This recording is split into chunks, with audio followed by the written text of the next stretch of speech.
Greetings and salutations. Welcome to Sunday Dinner episode 145, aka our 4-year anniversary show. It's crazy to imagine that we've been at this longer than a lot of things in this last 4 years.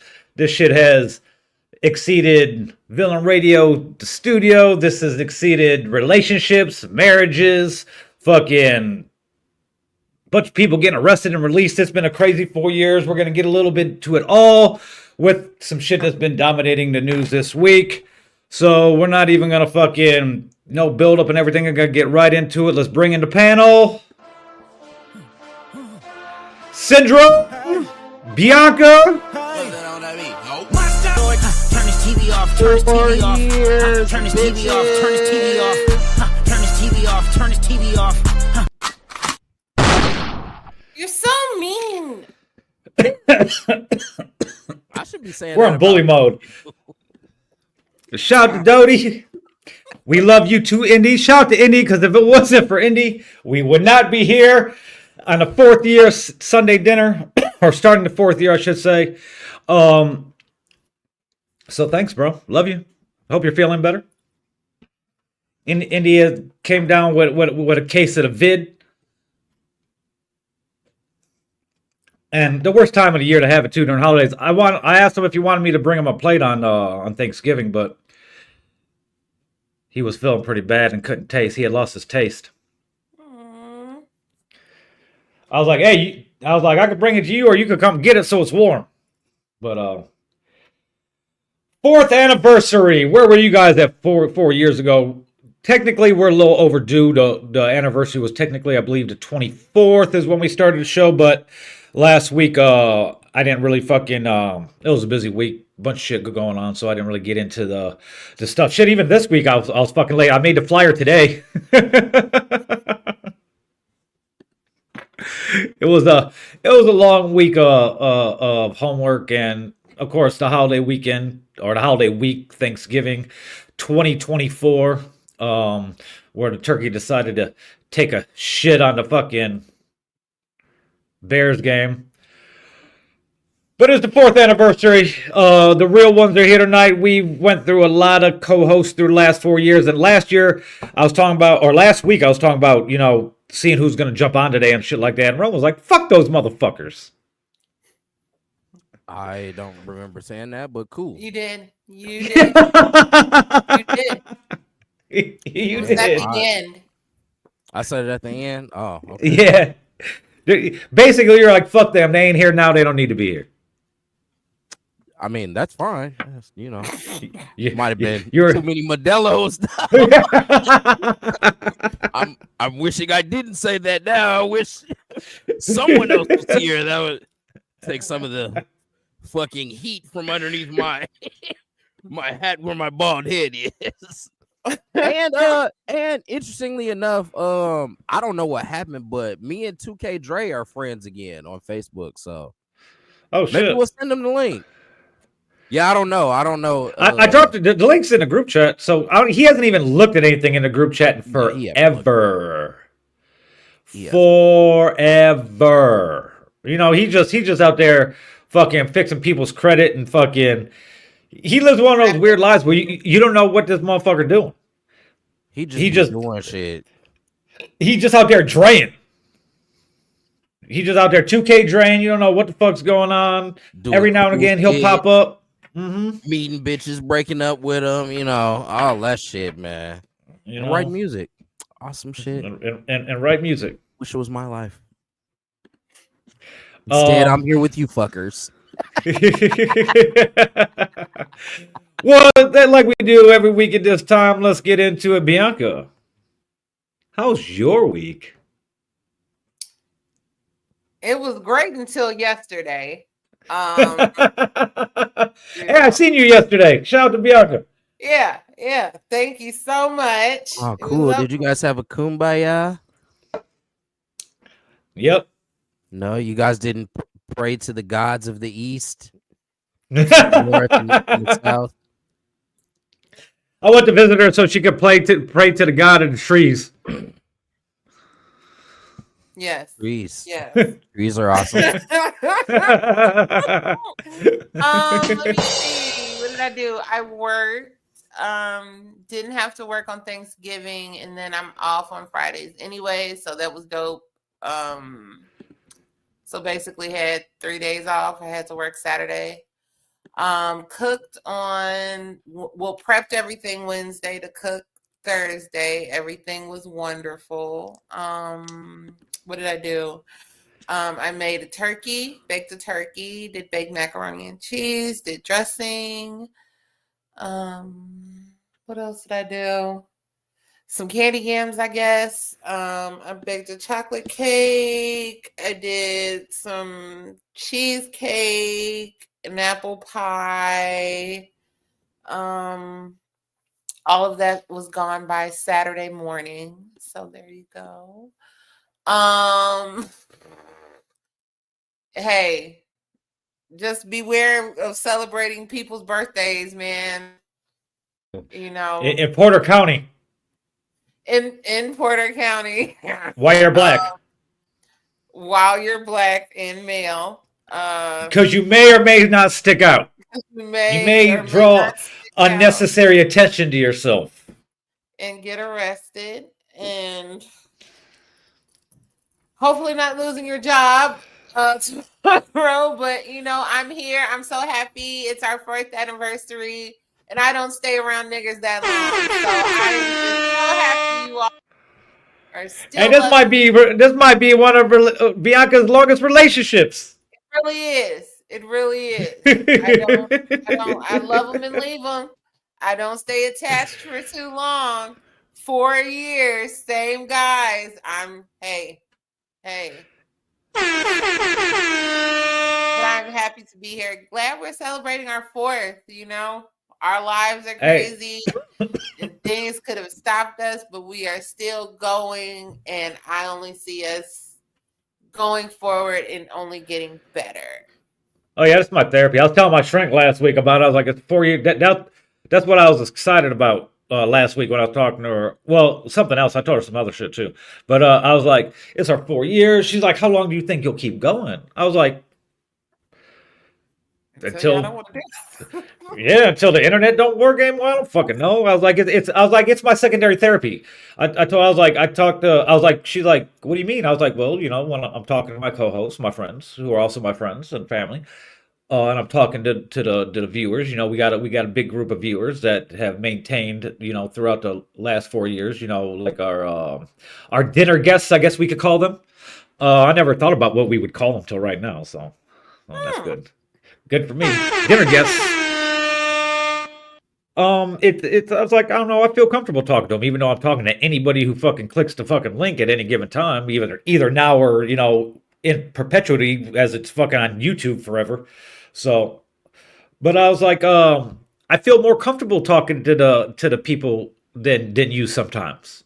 I think she didn't like that answer very much because she gave me kind of had a little side eye type thing, but it is what it is. I was like, hey, Google's your friend, and you can see how crazy I am. Yeah, I've been man, like my life in the past 4 years has probably just been crazy and all up and down or whatever. But this has been the constant. You know what I'm saying? So yeah, I get it. It's definitely everything. Like we did our first live show after Rome went 1v1 versus the train and won. So we've been through it all. We've been through a pandemic. Like I said, breakups and fucking break-ins, fucking all types of shit. Yes, we know that. Where are you? It's like, where? Yeah, where? Hey, Free my man. and well, we're gonna be getting back to doing name that charge all the time too, because fucking they just sent me like a Black Friday deal for like $1 for like 6 weeks or some shit. So, hey, and that's why we don't be doing it, because I don't want to be paying at times like $20 a fucking month, man. Like what the fuck, just to make fun of people? Shit. Or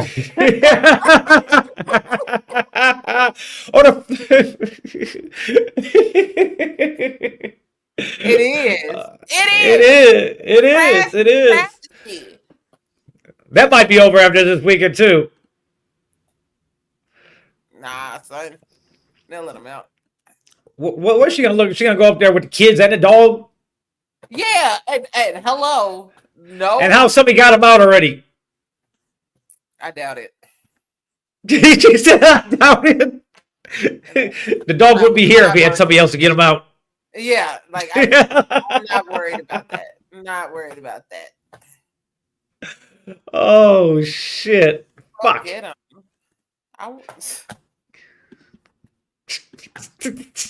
And she is so serious too, guys. You guys don't understand. Uh,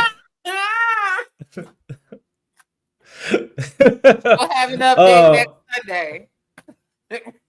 Yeah, we'll revisit this story next week. Reconnect with community for $1. Ooh, $1 for 6 months on unlimited digital access. Shout out to the Times. So, Oh yeah, my can I send you to go get them?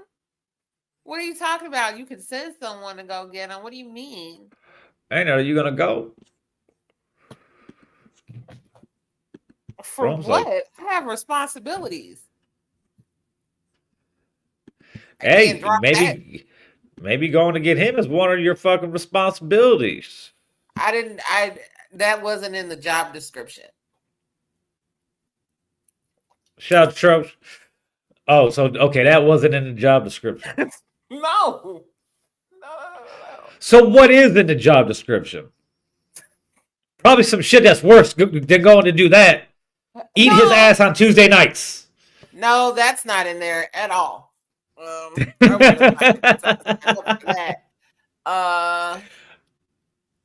But I don't know. Like, fuck, and then that's it. Like, I don't know. He got his dog there. His dog is there. If his dog's there, that's the type of motherfucker you maybe should go get him. The dog ain't costing nobody nothing to be here. You know it's costing you being cold going outside. I don't want the head no more if you can't help me find out. Oh, okay. Great. Thank you. What do you mean?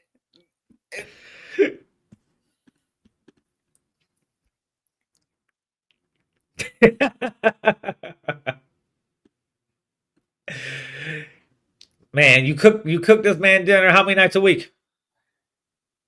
I have to cook anyway. So for somebody, I think that's the big thing. Like, so does he how many days a week is he there?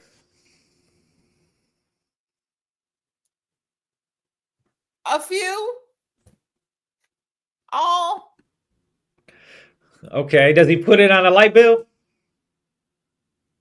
I mean, he'll do whatever I ask. Then go get that man. Emotional damage.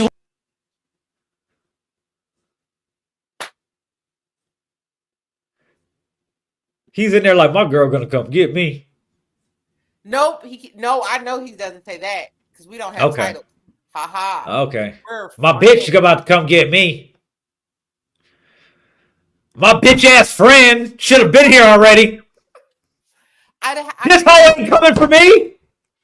That's his emotions in the last 20 hours. Can't get me up out the what?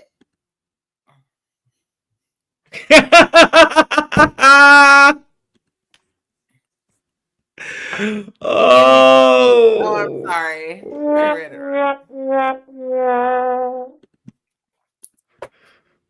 First of all, I didn't know they called jail the hooch. Did not know that. Learn something new every day. Mm-hmm. But I don't see how we can equate that with,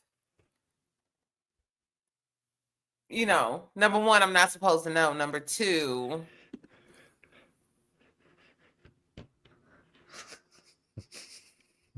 here's the thing.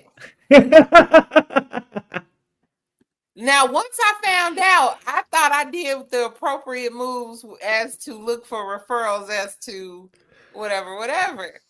Okay. But, Okay. you know, they said no. Like, I guess it ain't that serious for all of what we were trying to do. So that's all on me? I don't think so. Wouldn't that be putting a type, like, shouldn't somebody in a certain position be doing that? I And if I'm mean, not, then. and at this point, I think you're a liability, so I don't even think I want it that much anymore. oh,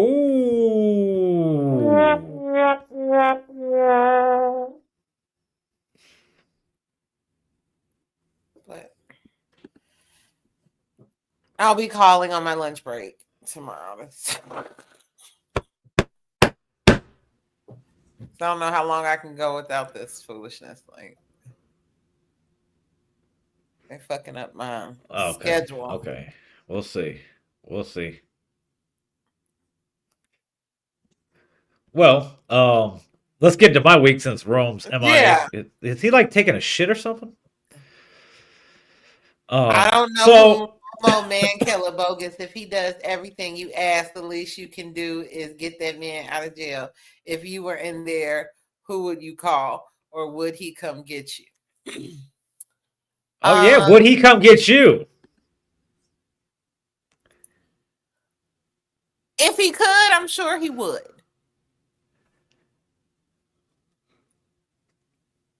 But what does that mean? Like, you know. What the fuck? I'm sorry. Oh, like, shit. Who would I call? Unfortunately, I would call no one. Okay. I wouldn't call anybody. I'm going to sit down and write that shit out. Now, unfortunately, I'm in a position where I have kids, you know, so Yes. I mean, I would need to call somebody, but, you know, and being a person that has gone to jail before, I didn't call any. I called somebody, but it wasn't my mama, and they called my mama. But you know, like, but I don't know. I don't know who I would call. Nobody. I don't know anybody's number. Number one. Hey, that's what these cell phones things have done too over the last fucking 25 years. 25 years. Like, you used to know people's phone numbers. Yeah. Bogus as hell. Like, you would know multiple people's phone numbers. Yeah. Yeah. Now, I know multiple Bogus people's as phone hell. numbers still, but these are people that have the same phone number for a long time. My boy Josh, this motherfucker, I've met Josh in 1997. He's had the same cell phone number since 1997 to this day. Same fucking number. My boy Stevie, shout out to Stevie in Vegas. Fucking his family has the same landline number till this day. I met him in 2001. To this day, I could call that same number up. And I know it. Boom. His mom's going to answer. Fucking insane. I still remember fucking, like, my phone numbers from growing up. Both my grandma's phone numbers. Because they had the same. My dad's mom, my mean granddad, that was my mean ass grandma. She fucking had the same phone number, like, my whole life. Like, literally, before I was born. Probably since, like, you know, whenever East Chicago's got fucking telephones. I don't fucking know. But yeah, fucking same phone number until fucking they sold the house after she died. Crazy. Now it's like, Yeah, I don't know anybody's number. Not even my son's number. I don't even know my house number by heart.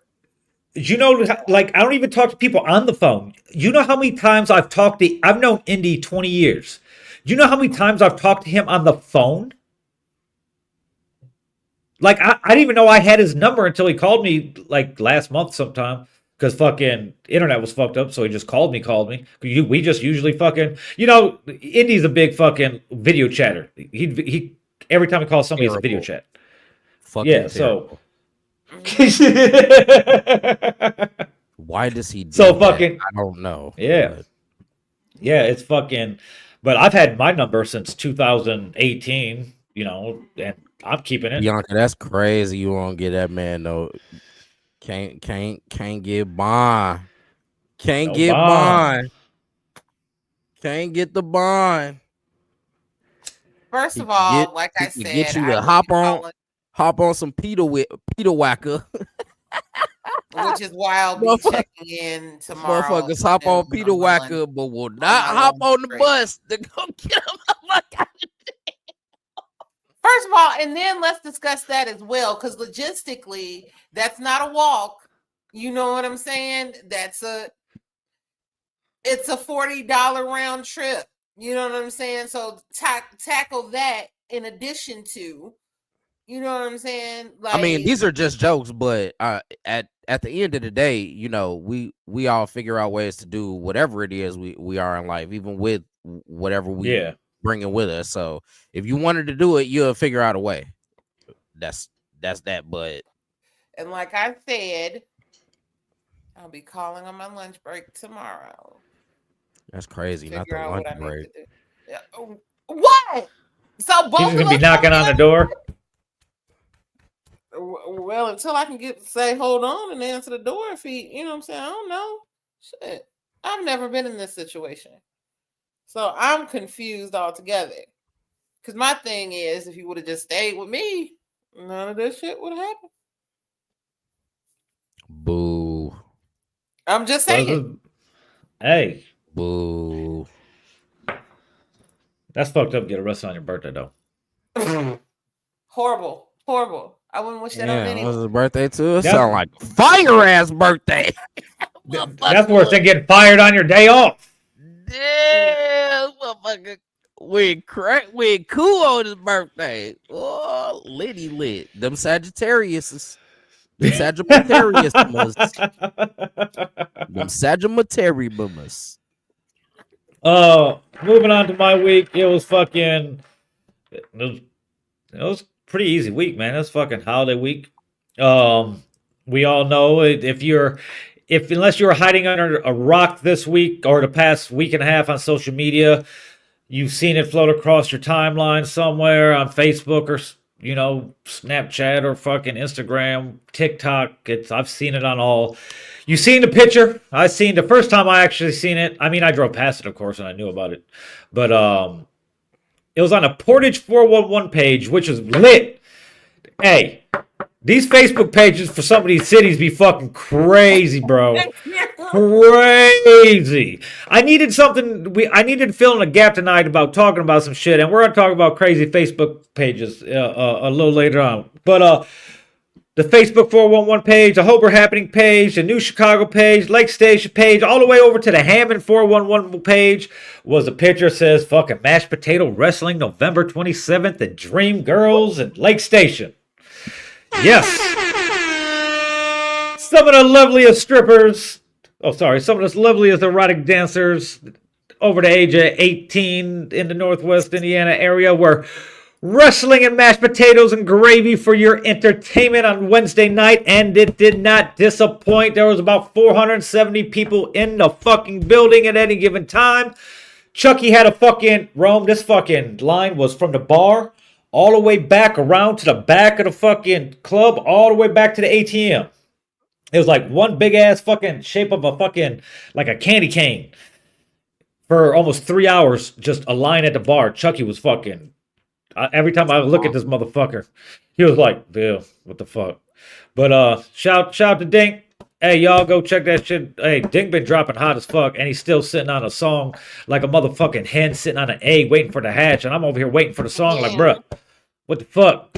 But shout out to Dink. He the most consistent fucking artist out here right now, fucking working his ass off. He just dropped a new video and song. Go check him out and enjoy. Anyway, fucking bro, this shit was lit. It was lit as fuck. Not only that, spraying gravy on bitches, and then they're jarring the gravy up and selling it to motherfuckers. Men are buying the gravy because it was fucking running down the bitch's tit. Bruh. It was lit. It was lit. It was lit. Yes, he is viral right now. His Who in the Animals fucking over 300K on the Trench News page. I believe that's the page it's on. Mhm. But this shit was lit. I was running up and downstairs all day. Fucking yeah. Hey, Chico. Hey, shout out to Chico because his ass was fucking running all over crazy too. The parking lot was insane. Like the whole night was me and Aaron yelling at people like you can't park there, and them just looking at us like, huh? The parking lot was packed. You could nope. It was insane, but it was a good night. I had to wait a long time for my drinks because it's like fuck me. So fucking, but every time I did get it, fucking Chucky always gave me a big ass glass. So it was like fucking 3 drinks and big ass glass. It was a good night. It was a good night. Good night. Fucking so fucking packed. It was insane, and it was like that all fucking night. It was cool. Like just the amount of fucking old people that were in that night. Like it was crazy. Like they're like, yeah, let's see this mashed potato wrestling. Good for them. Keeping the spark alive. But it was dope. Then Thanksgiving, fucking. I'm trying to think of it for a night that was so. I always there's always crazy club stories, but fucking it was for a night that was fucking nope.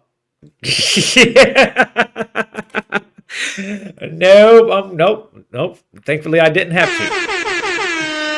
But for a night that was so packed and crazy, like it wasn't no fucking problems, nothing like that. It went as smooth as it could go for something that big. Like from the time it started, I got there at 9:30 and it was already packed. So from about 8 o'clock to closing at 3, there's definitely probably anywhere between 600 to 700 people in and out of that motherfucker, at least. And there probably would have been more, but they had 3 semis there that didn't park as straight as they should have, and then they had a big ass fucking like little pond that was retaining fucking water in there too. It's little right now, Gug. Shout out to Gug. It was a good night. So if you guys want to check it out next year, fucking mashed potato wrestling at Dream Girls is fucking pretty fucking it's pretty fucking lit. Then of course Thursday was Thanksgiving. Went to my mom's house. Emotional damage. It was a little one of those weird fucking the first major holiday after somebody in the family passes away is kind of weird, especially when it's like fucking 6 days afterwards. So it was a little weird. Not a bad day. I try to stay at my mom's as long as possible. But they smoke cigarettes. Oh my god. And then I started dozing off. So we ate and smoked, and then I started dozing off. And after I started dozing off, I was like, all right, I gotta get out of here. It's time to go. And then Thursday night was just like homework and shit. Like it was after I ate, it was back to regular shit. Because even though fucking it was a holiday week, we didn't have class on Thursday. So if there's not a class, that means I still got to fucking go through the PowerPoint and write a fucking summary paper about it. So it's like, hey, it's a fucking holiday. There's no class, but you got extra work. Yeah, I'd much rather sit in a fucking 2-hour class and fucking watch this shit than write the fucking paper. So, but I found a hack for it, so that's cool. Friday I was right back at the VU for a weird Friday night, and it's to be expected. It's holiday week, fucking everybody Black Friday and shit like that. But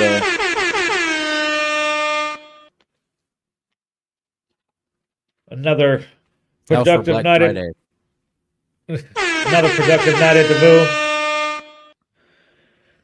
And then what I do yesterday? What was yesterday? Oh, Yesterday I was in the Saturday. city. I was in the city for a little bit. And hold on a second. I gotta pause. I gotta pause for a minute because we gotta bring somebody in. Hey, as much as we thank Indy for the reason that Sunday dinner's here, Sunday dinner was also supposed to be the lead anchor on an app that one of my very, very, very, very close dear friends and brothers was developing and developed. But things didn't work out with it because Emotional damage. technology is a little weird, but we are working on something right now, and so another one of the reasons that Sunday's dinner is here. Let's bring them in. The one, the only, the Edge. What's up, family? What's up? Yeah. Going down. What's the Shit. word? They call What's me- the word, big dog? Good seeing y'all, man. Happy birthday, first of all. 4 years and counting. Man. Thank you, sir. Thank you, sir. I love it. I don't know if It's- you filled y'all in. Technically, this show was supposed to be on the app that I came out with called XD Music Yes. Slay. But Apple was on our ass. So they shut that shit down. They knew we was coming, so technology is a trip. Yeah, We yeah. definitely was That's supposed to yeah. get XDE change. I wanted one, man. That Huh? shit was crazy. I wanted the XDE change. Bad as hell, boy. Goddamn. They still there. I can't really turn it upside down, but I'm in my my shoe room, as y'all can see. But you know, we do what we do around here. For sure.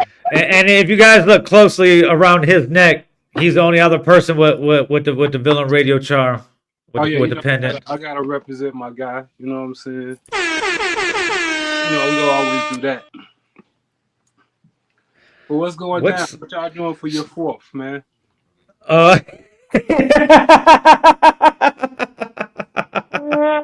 y'all here doing? I know y'all doing the right thing. I see you got a wood put in place, so you start. Oh, you already know.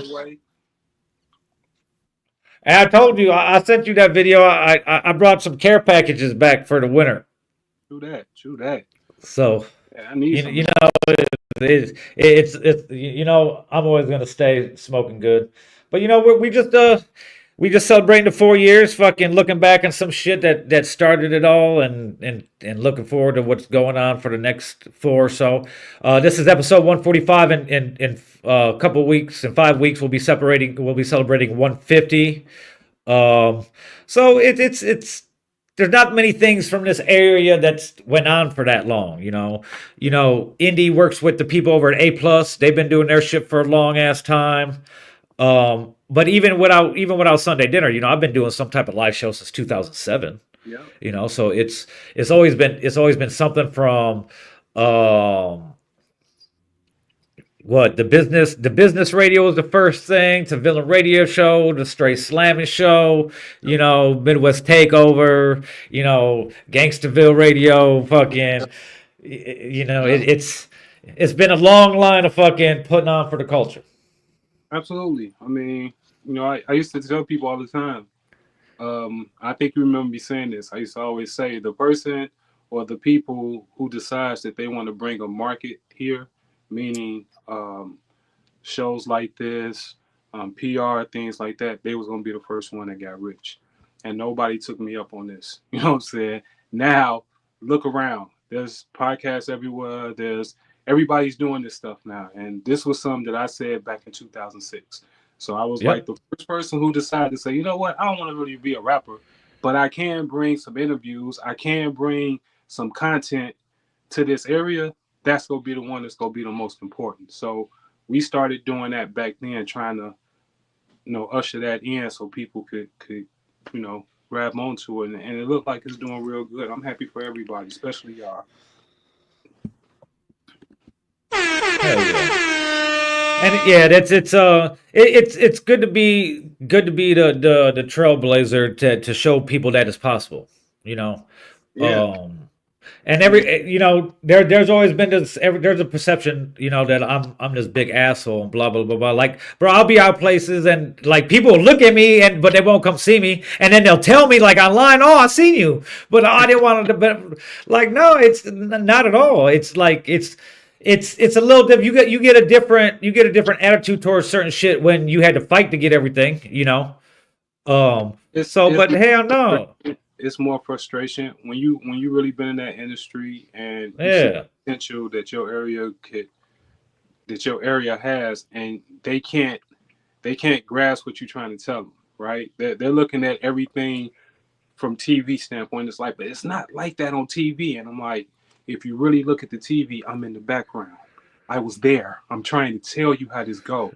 And it gets frustrating because you're trying to help. You're trying to give them that knowledge. You're trying to give them that path. And they're trying to tell you you don't know what you're talking about. And, and then they'll say, well, why you ain't made it yet? And you try to explain to them because it take numbers. I'm trying to get y'all aboard so we can do it.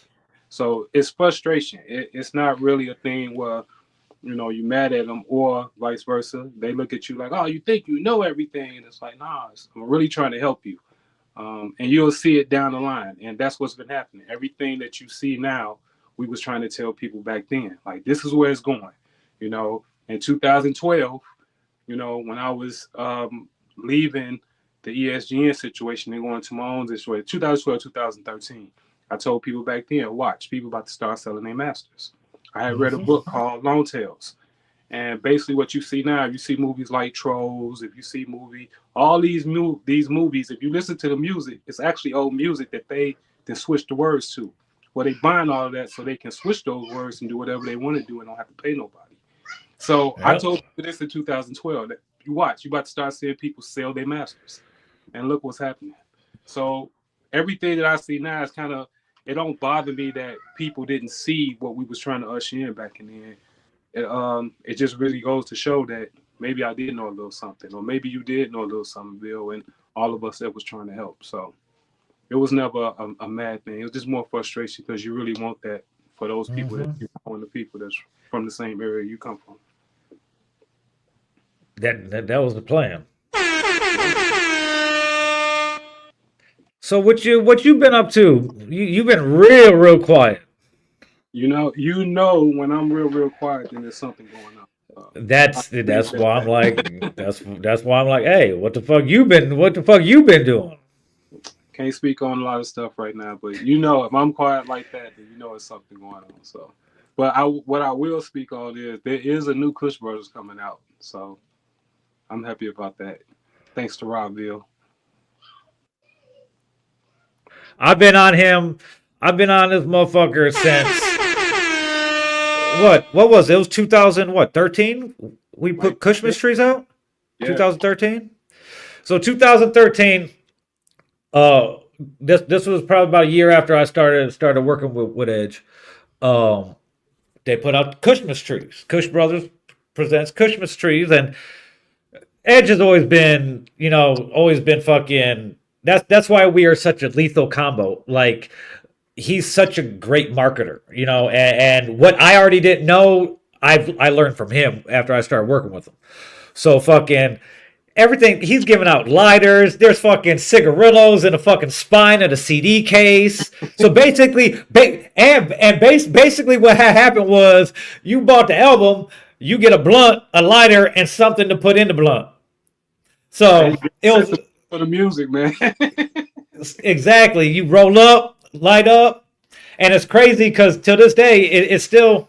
I've talked about it all the time that people that everybody that I work with, I only work with people that I could become friends with because this business is crazy.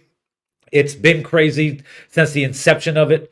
And I only want to maneuver it with like-minded people. So everybody I do work with eventually becomes be family. And I've said about Vision, I've said about Fred, I've said about Edge. It's to be able to work with these people after being fans of them beforehand and shit like that. Well, except with Fred, I bought weed from him. He don't count. But it was if you go listen to that project, I'm the first voice you hear, and that was so dope to me. Yeah. I was like, hell yeah. But that was a fun time. So it's been over 10 years, and I've been on his ass like, hey, let's do another one. Let's do another one. Let's do another one. Even when I had the studio for 420, like, that was the last plan. The last plan was, in 2020, we were going to drop one on 420, but the pandemic kind of happened, and it kind of threw all that out the window. But I decided that we were gonna make it, and I made this cover and I sent it to him. I was like, "So, do you want to make this? Because I already made the cover for it." I'm like, another album? He's like, yeah. I'm like, well, I guess. I said, why not? So yeah, it's definitely going. I actually did talk to Johnny Ammo today. He just sent over a bunch of stems and tracks. So we Okay. getting stuff together for it. So it's coming. It's coming along. And then I'm working on my last album. So that's The last album. the last one. This is it. What are you gonna call it? It's called uh it's called An Acquired Taste. That's what it's called. Okay. Okay. It's an album. Well, I've always been that slightly weird, slightly cool person. So it was like, you know, to really be or to understand me, it's acquired taste. You have to have a certain taste for things. So the music is the same. No, because to some, but like I've always told you, you're one of the most versatile from the area. Yeah, but when you Like think you could all make my songs, anything and be comfortable. yeah, but I don't get the credit for that. When you look at these lists that everybody put out, and when you hear all these people talk about all these rappers around here, you don't never see my name there, as if like I didn't birth a bunch of these people, as if a bunch of them didn't come through my studios, as if a bunch of them didn't come through me. I'm never Hmm. mentioning none of this stuff.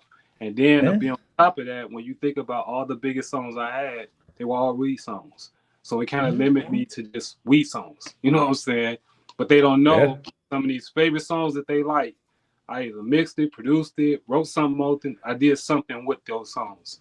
So that's Yeah. why Yeah. you know I can do other things other than weed songs.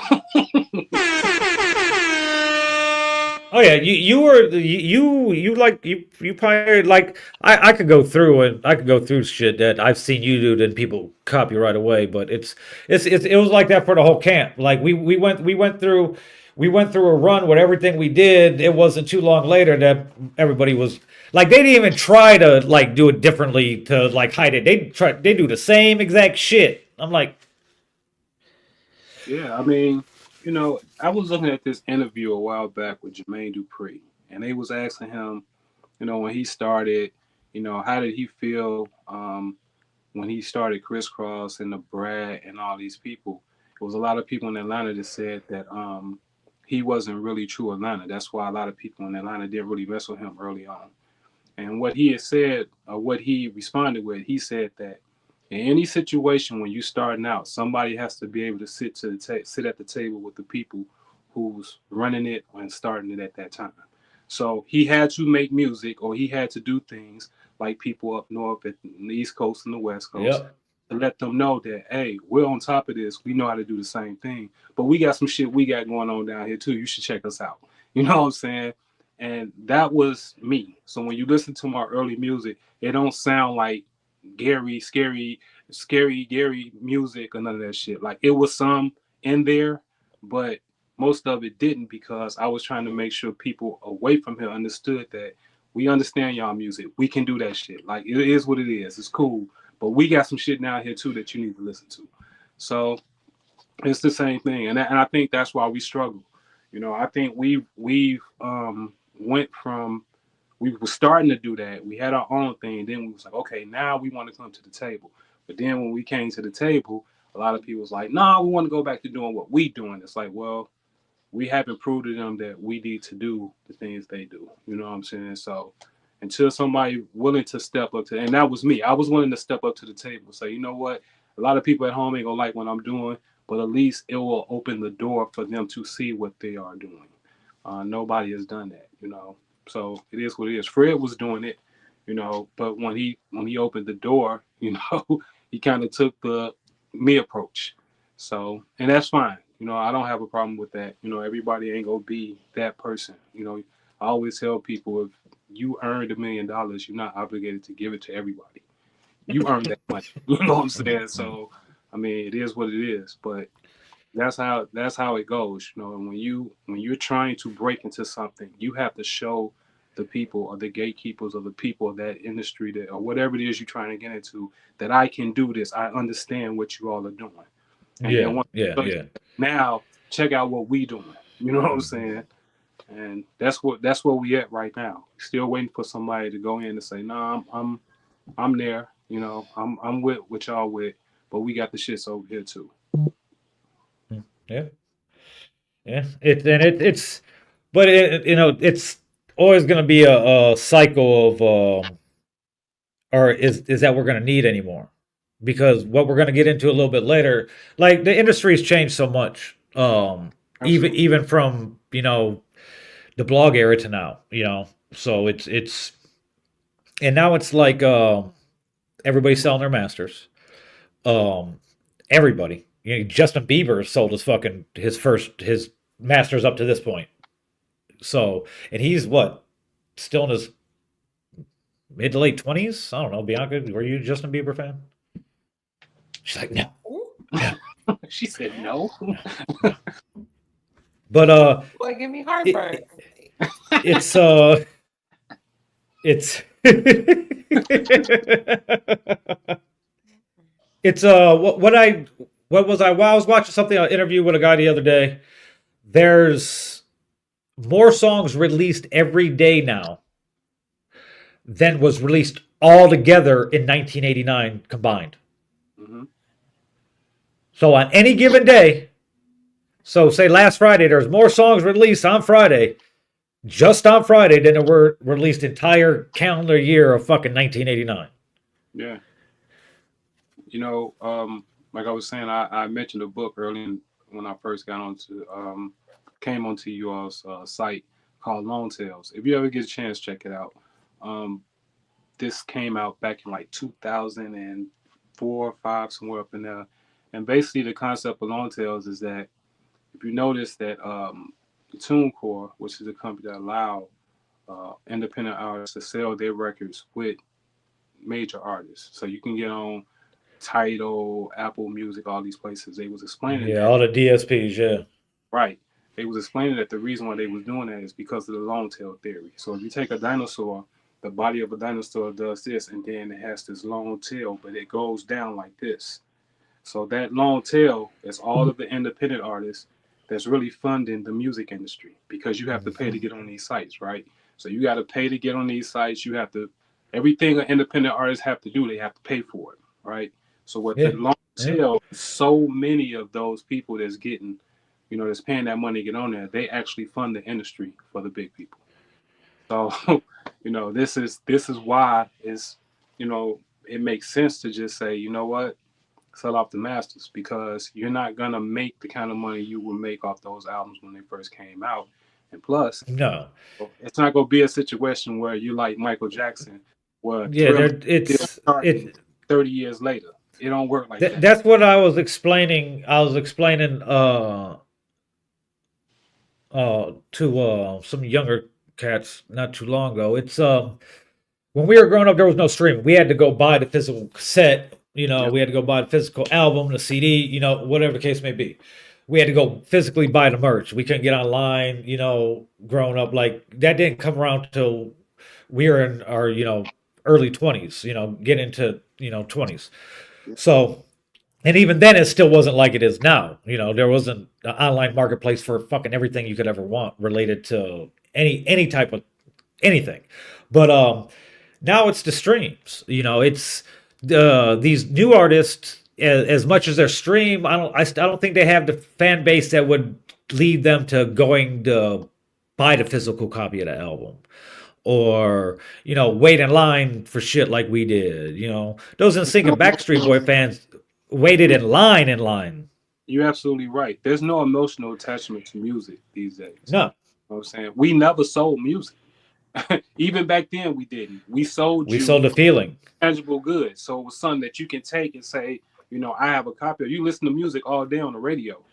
But until you have something that you can actually say you went and paid for and it's in your hand and I can hold it and I can keep it and I can store it, it's not a tangible item, right? So now the emotional attachment to music is different than what it was when we was doing it, because back then you had, I used to walk to the village all the way from Terrytown. I used to walk to the village to go Okay. buy albums and go buy tapes.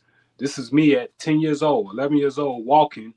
I don't know if y'all know how far Terrytown is to Grant Street. You know what I'm saying? Damn near 35th and Grant Street. But that's what I did. I walked.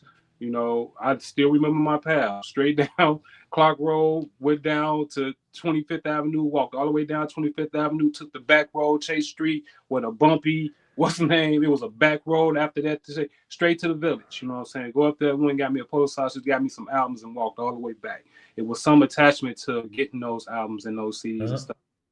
Now, it's as easy as just turning your phone on, and you can almost go anywhere. You can go to Instagram and hear music. You can go wherever you want to go. It's just a couple of finger taps on your phone, and just like that. So that emotional attachment is gone.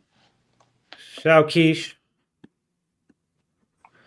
Yeah, it's that, and that thing, like, it was so exciting to get that physical copy, to read the credits as you're listening to the song. Yeah. They had the lyrics in that shit, all that shit. That's why when I put out projects, I make sure the Villain Radio projects mirror that same fucking thing. Yeah. Yeah. And that right, what you just said, actually led paths for a lot of people, right? So everybody wanted to be a part of this hip hop or rap culture, but everybody couldn't rap, everybody couldn't sing, everybody couldn't produce. So when you read these credits and you see all these other things that go into putting this out, executive producer, art, photography, all these other things, and you seeing your name and seeing other people's names in the credits, that kind of made people feel like, damn, like I can be a photographer. You know what I'm saying? I could be an executive. I can be. So all of that, played a part. And what we see today as the music industry or the music business. But it just, because of the attention factor, everybody wants attention. Everybody just chose to be rappers. Everybody just chose to be singers. Everybody just chose to be. But there's so many other things that fuel that industry that's needed, and that's why the industry is what it is now. And all that's oversaturated now too. Everybody picked up a camera and became a videographer or a director. Everybody fucking picked up got a cracked version of Photoshop and fucking, became a fucking graphic designer or editor. Shout to Skurlock. So yeah, it's every fucking facet of the shit is oversaturated now. Yeah, it's a dying market. I hate to say it, a lot of people get mad at me because now they're starting to get into this music thing, and it's like, you shouldn't say that. And it's people with dreams. It's like, I'm being honest. You know what I'm saying? It's no different than when we were all in the streets and we was doing, that stuff out there. At some point, it was like, you know what, this shit's over with. You know what I'm saying? It's time to move on. And you got to diversify. Yeah, the music industry is no different. It's not immune to, being what it is. It's no different than the house market. The house market oversaturated. Everybody is trying to rent out houses, and everybody is trying to. All these markets have become popular markets, and so now what happens is everybody wants to dive in, and it's not enough resources for everybody to dive in. So it's oversaturated. It's not going to be. It'll never be the same. So right now the music industry is trying to find a way to get paid. They're trying to find a way to make it an industry again. Right now it's almost like giving free music. And music is more of it's not even anything that you can sell no more. It's something that they just give you to do other things like acting and reality shows and whatever else that they can sell. That would be more feasible. Any other type of content. Yeah, I mean, and then all the music, half the music sound the same. So you can listen to whatever you want, whatever type of music you want for your favorite artist. It's gonna find some way to sound similar to something. So it's also so, like you were just saying, it's all just so disposable. We're growing up, artists put out an album every 2, 3, 4 years because they be torn off that bitch for 2 years. And it took longer, when I was recording the first albums that I did, this is in the early days when we first started, when it was like Living Dying GI and Menace and the MCGs and Concord Affiliated, like early on, you know what I'm saying? The Gatekeepers. Do you know what it took to record an album? Like you had, first of all, let's just start with the stuff you had to buy.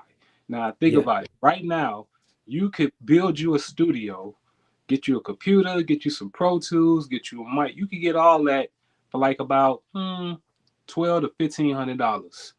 Back then, you had to book studio time. We was booking 10 hours, we was booking 20 hours. This is at about $30 to $50 an hour. For us, it was 50. So if you booked 20 hours at 50, that's $1,000 right there. Then you had to get ADATs. You know what I'm saying? You needed to, Yep. you had to buy your own masters, you had to buy DATs, and you had ADATs. If you recording a whole album, that's another $1,000. So right there, before you recorded or said anything, you had to spend $2,000 right off the jump. You know what I'm saying? And you're recording on tape, so you had to make sure you fucking knew your shit You because had you just couldn't be punching in like that stop and playing. erasing shit. Like you only had a couple times, but you could erase that shit before the tape starts fucking deteriorating and snapping. Stop playing. Real talk. You know what I'm saying? So before you started anything, that's 2 racks right out the door. You know what I'm saying? Now, let's go further. You know what I'm saying? Now we're talking about if you recording in somebody else's studio and you was a producer like me, you hauling your equipment back and forth because a lot of studios back then didn't have keyboards and beat machines and all that stuff. So you had to buy your own. So back then, MPC 3000, that's $3,000. You know what I'm saying? You know, get you a 3000. You know what I'm saying? Then you had to find samples. You had to buy albums. You had to buy all this stuff before you step foot in the studio. You almost out of $5,000. At the time, I'm the only one from the G that's shooting videos. It was only a few of us. You know what I'm saying? I was one of the first with full-fledged videos. Those videos was like $4 or $5. You can shoot a video now for $300. You know what I'm saying? Like, I mean, and if you want to do it yourself, you probably could get you a camera for $1,000, good quality. My videos wasn't of quality at that point. Nobody was doing HD cameras and things of that nature. So, I mean, you could be upward in a budget of $10,000 to $15,000 to record an album back then. And that was if you knew all your words, if you had everything taken care of before you got there. So, it's a different market, man. This game costs a lot. You have to spend a lot, and it ain't really nothing to get back from it. No, it's all about the persona more than the actual work that goes into making the music. Because, like I said, the music is so they go in there and make disposable music. And I was like, yeah. But I'm not here to talk about all that trash. I'm here to celebrate y'all 4th year and shout y'all to Il Brown. 129th episode of Sunday Dinner. Y'all doing a fantastic, amazing job. Keep going. When y'all go get me back on here, Bianca Tate stop disappearing. Syndrome stop disappearing. When y'all get me on this show. Whenever you can jump on anytime you want. We're here every Sunday. I appreciate the love. I appreciate y'all, what y'all doing. Keep going. Keep spilling it, and looking forward to another 4 or 14 or 40 years. Say it. I don't know about 14. I think I quit by before then. Yeah, shout out to Il Brown. Yes, sir. Il Brown, that's my guy. Tell him I said what's good. It's the homie. No, we appreciate that though, Ed. That's my bro. You know what I'm saying? It's been crazy, like going back over the 4 years and how it started and just everything. It's been a lot of different life changes for all of us. You know what I'm saying? But it's good that we still here, we still at it. You know what I'm saying? Just having fun, shit. I mean, y'all started out at a time. Y'all started out at a time when, like, this is COVID. Y'all in the midst of COVID. Like, yeah, that shit was crazy. Right there. That in itself is more than enough to be celebrating. Like, y'all survived COVID and y'all still here. 149 episodes. That's unheard of. That's crazy. So Shout out to Big Bro. yeah, I used to, I done came around a lot of those shows and then sat in behind the scenes, and I see the work that y'all put in. I know the work that y'all put in. I know what it take to do this, and y'all do it at a level that I haven't seen too many people in the area do it at. So I'm very, very proud to know that y'all doing this, and I know y'all, and you know, yeah. Appreciate that. Always. Especially from Yes, you. sir. Especially from you, man. It mean a lot. It mean a lot. No, definitely. That's well earned. Y'all doing y'all thing. I have nothing but great things to say about y'all. And I'm not just saying this because I'm on y'all show. I've said it to several people outside of here. A lot busier these days. Like you said, a lot of life changes, family, kids, all type of stuff going on. But I mean, I always still, I spill over into y'all shows every now and then just to check in to see how y'all doing and make sure everybody is good. So really good to know y'all doing well and y'all keep going. We trying.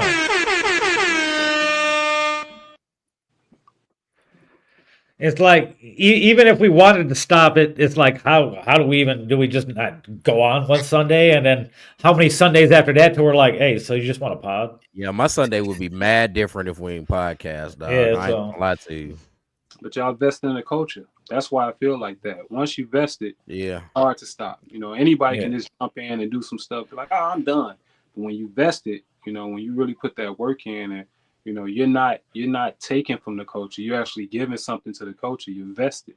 So y'all are vested. So that's why y'all couldn't stop if y'all want to. This show then became bigger than y'all now. So just like y'all couldn't stop it, it's gonna be some people that would not be able to look past y'all link and be like, I ain't gonna check in. Y'all vested. You know what I'm saying? That's the result of doing a good job.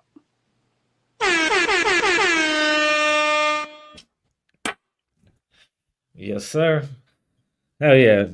Shout out to Edge for jumping on. I sent him the fucking flyer thing, from the tune in. He's like, you do call-ins? I was like, I can send you a link. Absolutely. You know what I'm So, saying? I'm sitting here in here cleaning up this, I don't know what you want to call it, of a room. And I seen the link come through. I was like, oh yeah, I definitely gotta call in to the, chime in. I gotta see my peoples. So yeah, definitely. I wasn't missing that. You see, I still wear my jaunt, so I'm still good in radio. you know it. We want chains next year too, Ville. Me and Bianca. You Come want on, 55th anniversary chains? Get them fitted, man. Fifth anniversary, we go get them right. Get them fitted, man. Yeah, man. We need We'll some get, chains around this bitch. Nah. You get your own chain. Well, I'll worry about the pendant. You get your own chains. Damn, Yeah, okay. and we go get them right. We'll do the Sunday dinner logo. Yeah, definitely hook it up. Yeah, hell yeah. Yeah, thanks for stopping in. I know it's getting a little. I always fuck with him. I was like, hey, is it past your bedtime yet, bro? That's crazy. We be Right. potting all into my bedtime. I know, I don't right? get nothing, You know- dog. That shit crazy. Nah, I got some other stuff I got to do. That's really what it is. But but nah, I do feel them on that. Sometimes it be getting kind of, I go to sleep early, man. I'm an old head, so I'm telling you. That's right. Look at Bianca, she like, Yeah, for sure. she feel me. She know what it is. Hey, Yeah. If it was Monday, I'd be asleep. So Myself, you ain't lying. Real talk. So now, again, man, I appreciate y'all having me. Y'all keep going. Y'all keep doing your thing. I'm pretty sure I will be on the show soon. Like I said, we got some new stuff coming. So For sure. That Appreciate Kush you, bro. Bros. Got some of them Kush Bros. Shout out to the Edge. All right, late, bro. Man, y'all take it easy. Appreciate y'all. Love you. Love. From the Shout out exquisite to DS. Edge. Hey man, y'all ready to celebrate? I got two, man. I'm ready to do my Stone Cold Steve Austin around this bitch. you better Y'all not ready?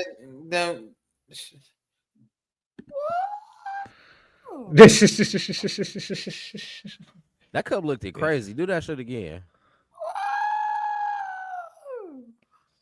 Yeah, that's what the hell. Shit looks It got crazy. some it got a green over the tint top to of it. Yeah. Maybe that's reflecting the green in the back, perhaps. Or maybe the glass has certain Throw me a gas beer. properties in it. Throw me a beer. Ugh. Oh shit, where are you at? Yeah, beer flying through and shit. Yeah, shout out to D-Edge for stopping through.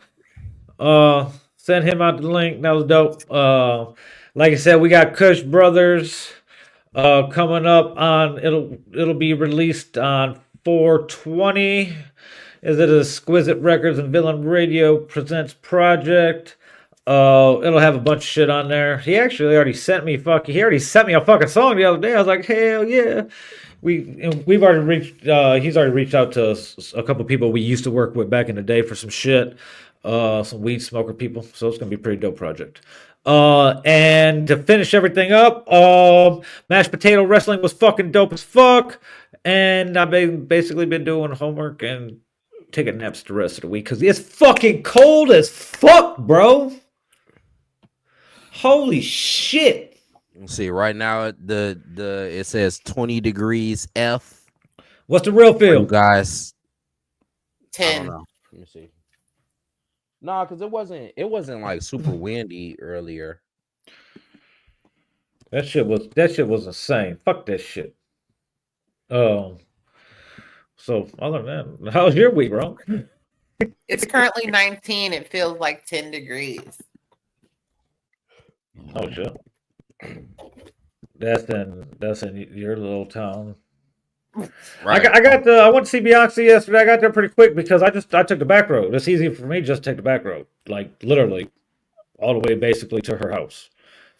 So, but I hate it's still 12 over here. Yeah, I hate driving the back roads there though.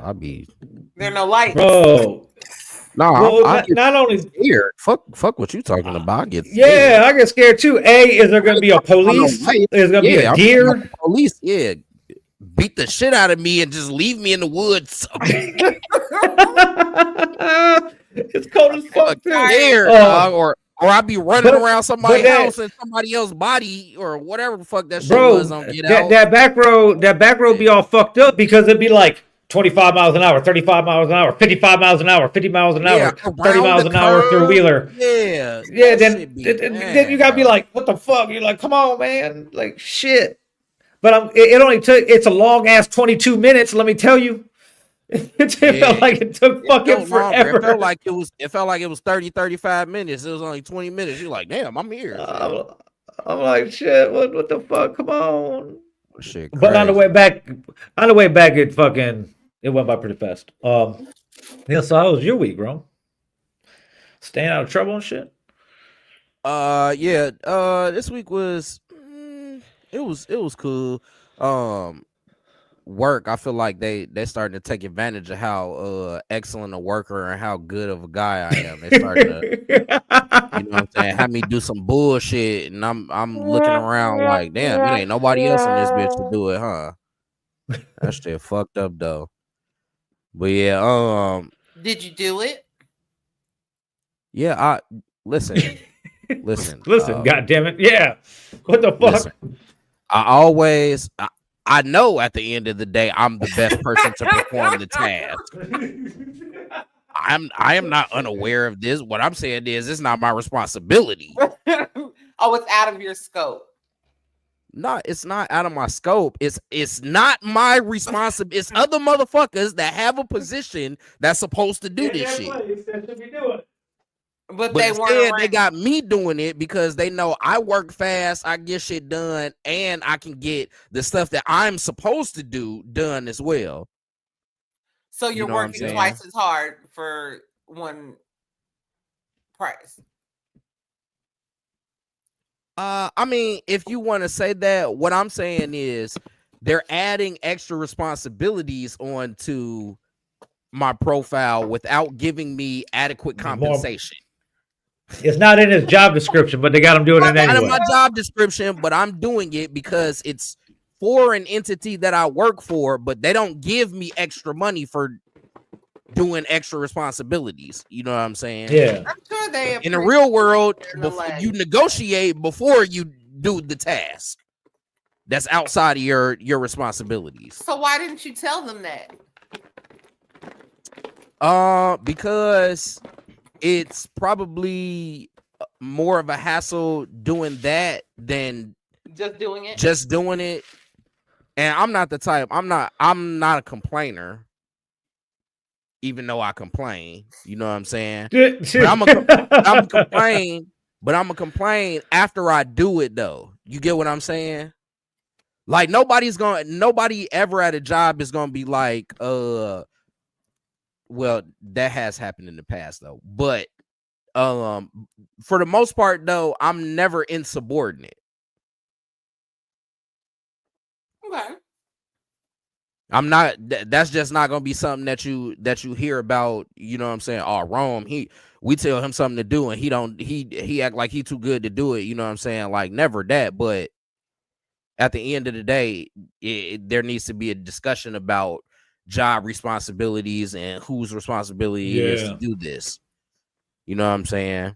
But you know that's neither here nor there. That's a fucking job, though. That's how all jobs are. They see you a good worker, they try and give you more responsibility. That's literally how it goes. So, yep. Yeah. So that happened, but the boss was cool on Thursday. He let us all go early, even though I was kind of pissed because I was like, shit, I need this fucking money. But you know, it was cool. We might have got some holiday pay too. I don't even know. But yeah, so I worked a couple hours on Thursday, and then I went over to my cousin's house where they had a splendiferous spread. You know, splendilicious. Okay. What did I you don't know if that's a word. I just freestyle. You said what were we drinking? No, I said what did you contribute? My body. Did you bring paper? My body goods? was there. Did you? No, motherfucker, I told you I was at work. I ain't cook shit. Okay, did you bring paper goods or pops, drinks, water? I brought some beer. Okay. And even if I didn't bring beer, I brought my body. My face was there to eat all of the food that they had cooked, and they were grateful.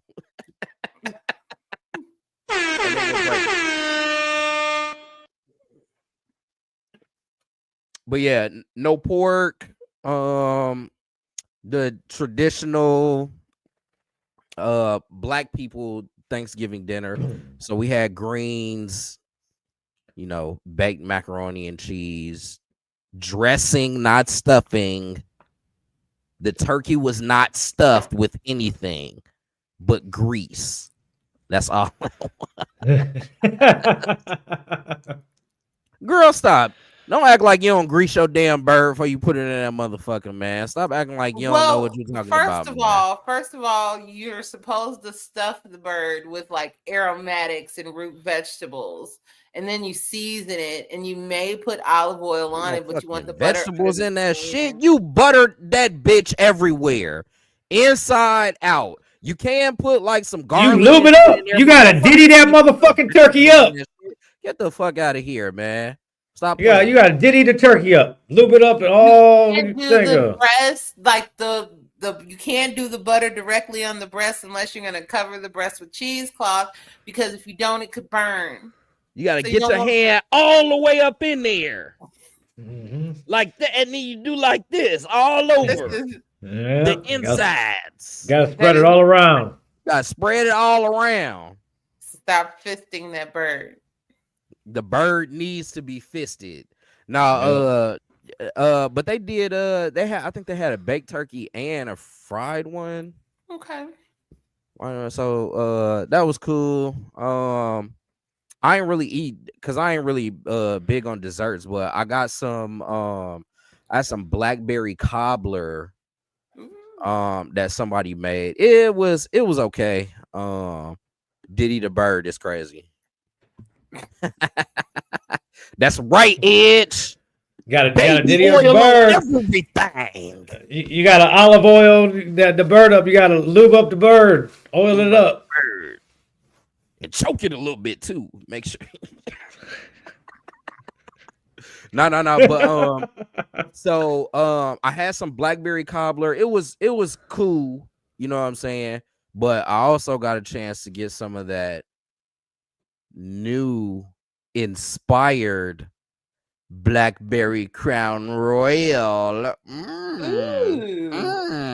Okay. Hold on, let me see if I got the bag right over there. What color is it? Blackberry. Ooh. Special. Yeah, nah. Special bag. I got that from work. Somebody at work had that one. I stole the bag. But no, because they had a fifth over there, so it's a big dumbass bag. But okay. Yeah, the blackberry crown was fire. Mixed it with a little lemonade. We I also had some did I drink any tequila? I don't think I drank no tequila. I had some Seiku, which is a Japanese whiskey. It's really good. Okay. That shit had me popped early. Before we ate, I was like, damn, I'm a little bit drunk in this bitch, man. Let me go downstairs and watch football. Getting ready to stumble. I went to bend over to pick something up. I lifted back. I said, damn. That whiskey had a motherfucker tipsy. But yeah. So yeah, that was that. And let's see. Thursday, Friday, I worked. Saturday I was on hiatus. Oh no, Saturday I went to a Friendsgiving with my girl and her peoples. They had Friendsgiving. It's her daughter's godparents. So we went over there, and man, at one point in time, we was smoking like 7 or 8 blunts at one time. Like just passing that shit around. That shit looked like the nigga Olympics. I ain't even gonna lie. Somebody rolled because it was a lot of like wraps and cigarillos, but then somebody rolled a fucking wood that looked like a damn gorilla finger, boy. That motherfucker was so big. That shit looked like this. That shit was like this thick. I said, damn. I said, God damn. Boy, yeah, it was some gas. God damn. There was some gas in there. I got pretty high.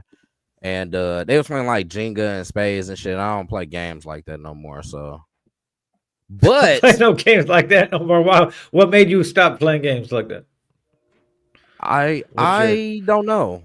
I don't know. I don't play them either. So that's why I want to know your fucking. It's like it just feels childish. I don't even mean to say it like that because there's nothing wrong with being childish every now and then, but it's like, and then, you know, some people, they get like competitive over everything, you know what I'm saying? So it's like they're trying to tell other grown people like, you know, you should do it like this. It's like they're grown, like like you don't have to do that. But they did do they were playing Jenga and they had it stacked probably higher than I had seen any other board stacked. And I'm talking about they was doing, you know, y'all play Jenga, right? Where you stack, you're still stacking it evenly at the top, right? So 3 on each level, and then you turn it the other way, 3 on the next level, right? So they were playing like it doesn't matter how you build on the top. So they were like just throwing one block on there and having it turned all crazy, and then they would throw another block on top of it like a cross. It was crazy, but they had that shit high as hell though, man. Could have went for a world record or some shit like that. I don't know, but yeah. In any case, it was fun, and yeah. And then back at work today, you know what I'm saying, doing my shit, you know what I'm saying? It's football doing the Sunday. Doing the shit that's not your responsibility. No, when I actually today, I don't know. I kind of came in with an attitude a little bit, and they were very acquiescing today. So a lot of people did some stuff that wasn't their responsibility. That's actually my responsibility. They did that today. So I don't know. Okay. Maybe it was my mad All face. right. Is this making y'all want to do something for me? No. Oh, okay. I don't know. I don't know what it was then. Fucking But yeah, football Sunday. Yeah. Lamar Jackson's weak ass loss. That shit pissed me off. But he did perform in fantasy and got me the victory today. Thank you. Thank you, black man. Thank you. Other than that, I don't give a shit about the Bears, and the 49ers are playing. Actually, the game might be over. Nope, it's the beginning of the fourth quarter. They're losing 28-10. Oh, well, that's over.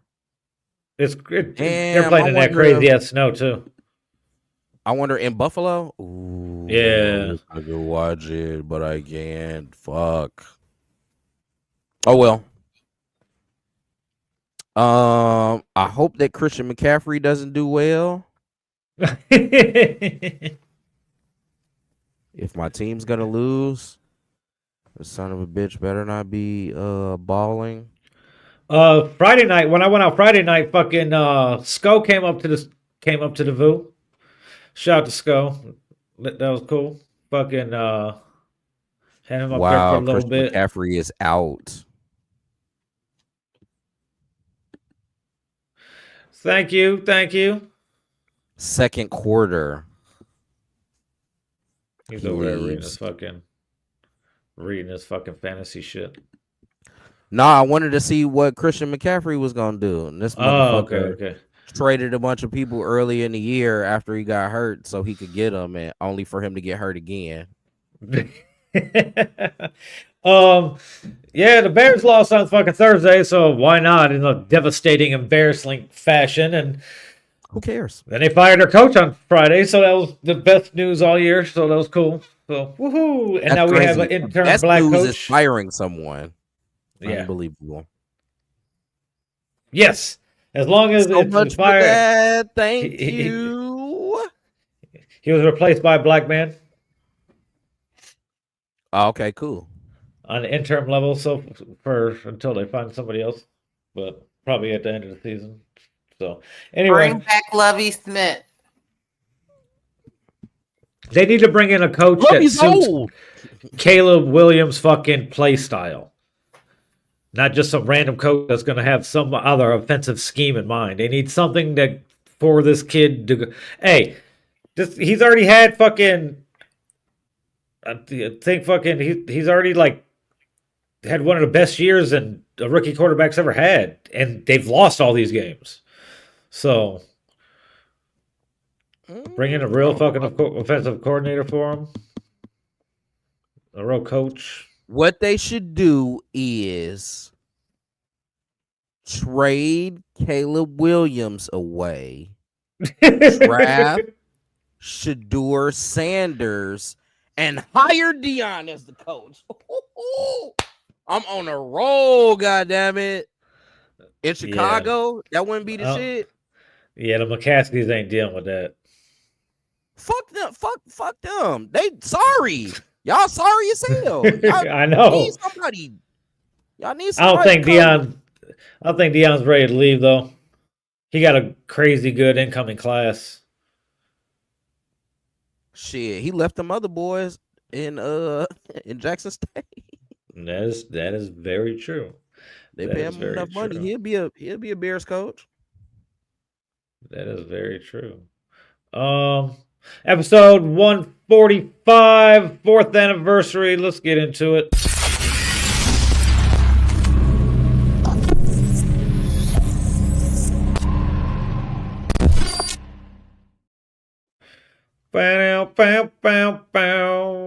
Light skinned niggas down 1,000.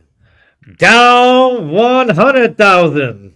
100 million thousand. He is not gonna beat the allegations with Aubrey at the front. This shit is unbelievable. Bro, like not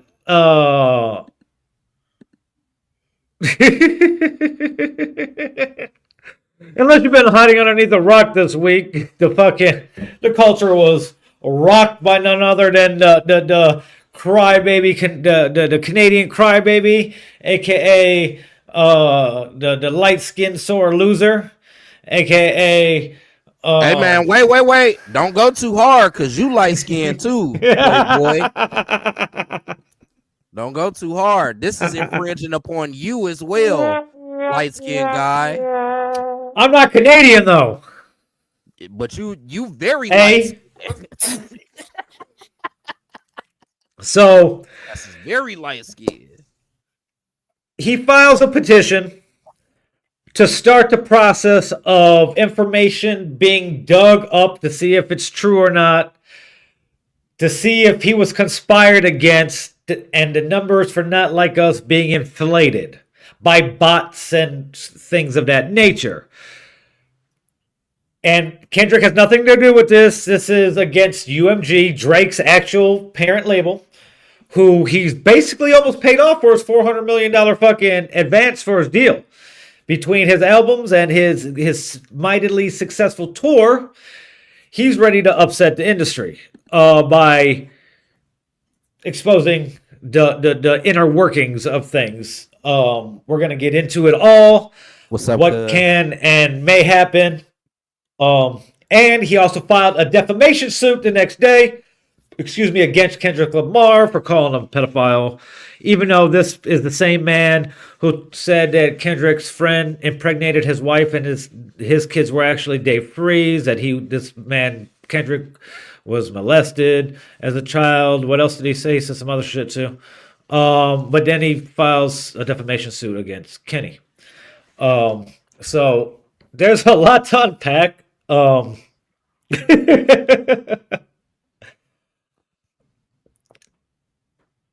What are you doing? Hiding the fact that you're light skinned?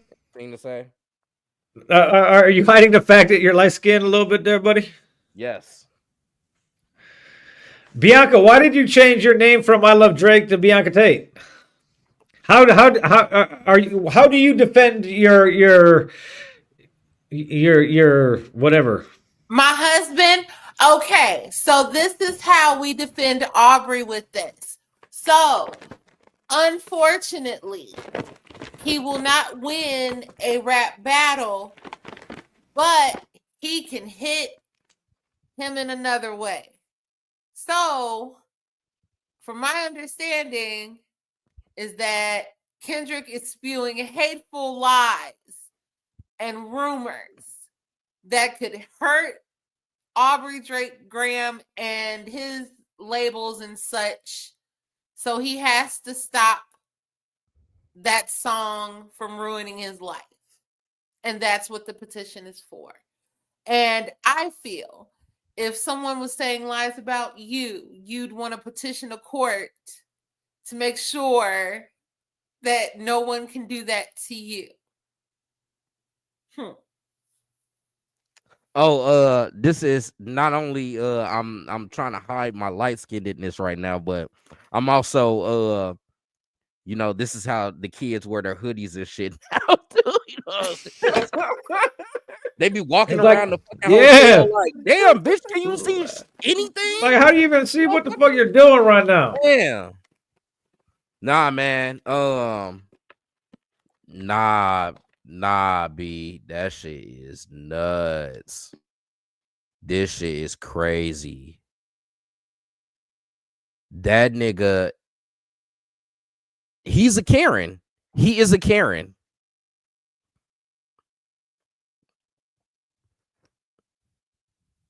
No argument. No argument to that. Oh no, not for me. He's a Karen. This shit is diabolical.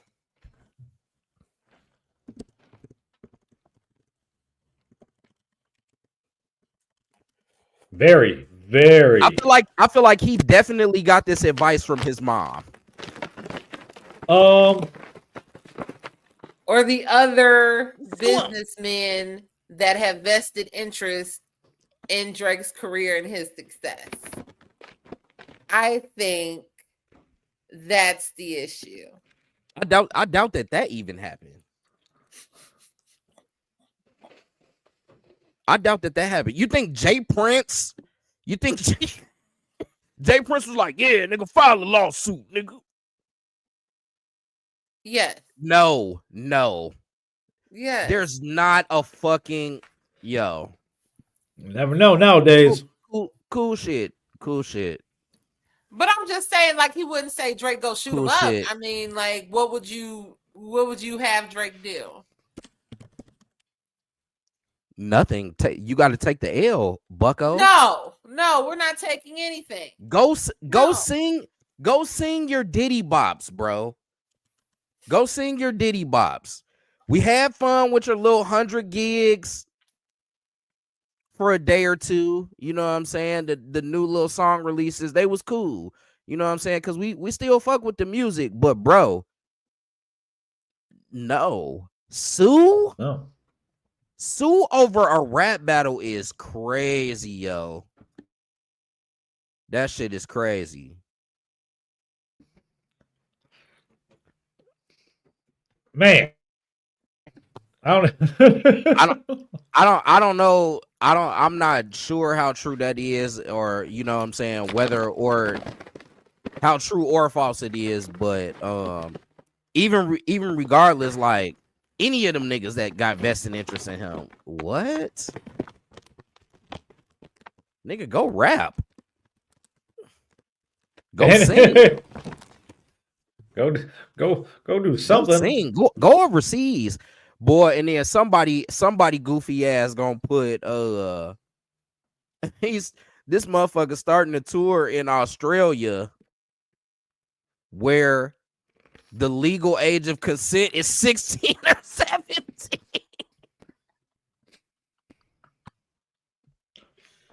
You can't make this shit up.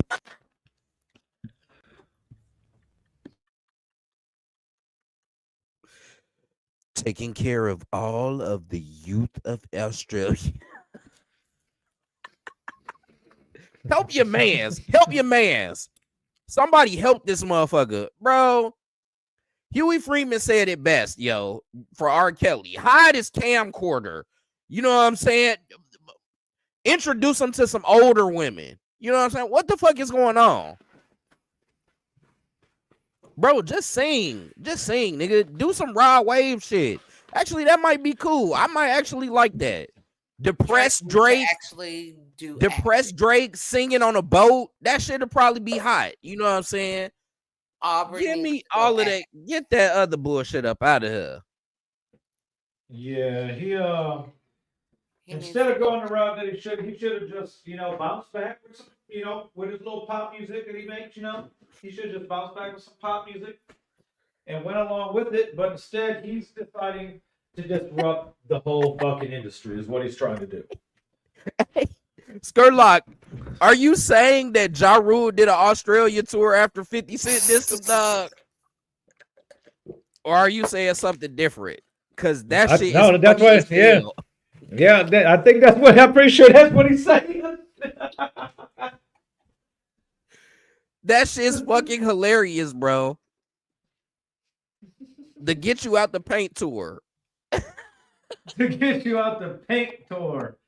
Yeah, He's starting Australia with the fucking dingoes. Bro, somebody help your mans, G. That shit crazy, man. And I'm not gonna lie. So here's where me and Bill split up on this, because at the end of the day, I really don't want a music industry without Drake making music in it. Well, he can make music. I don't give a fuck. He make music all these years and I fucking don't listen to it. So he continue to make music. It does not bother me. I know, but what I'm saying though is I'm a fan of the music and I would like for him to continue making music that I like. You don't listen to him, so It doesn't matter if he doesn't make music no more, or you know what I'm saying, decides to go into acting, or you know what I'm saying, anything else. But I don't want a music industry without Drake. But you cannot be doing this, yo. This shit is crazy.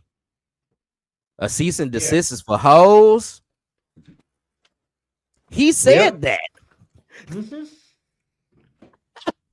He said that. He said a cease and desist is for hoes. He changed his mind. Like all females do. Which is our prerogative to do so. So, anyway. That's some, he said it already. That's some hoe shit. That shit is some hoe shit. It's crazy. We're going to get into this a little bit. Your diss record hurt my feelings too bad. So this was not some type of criminal charge or anything yet. It's a petition for them to start looking into find evidence of criminal activity, and they're trying to business RICO type thing.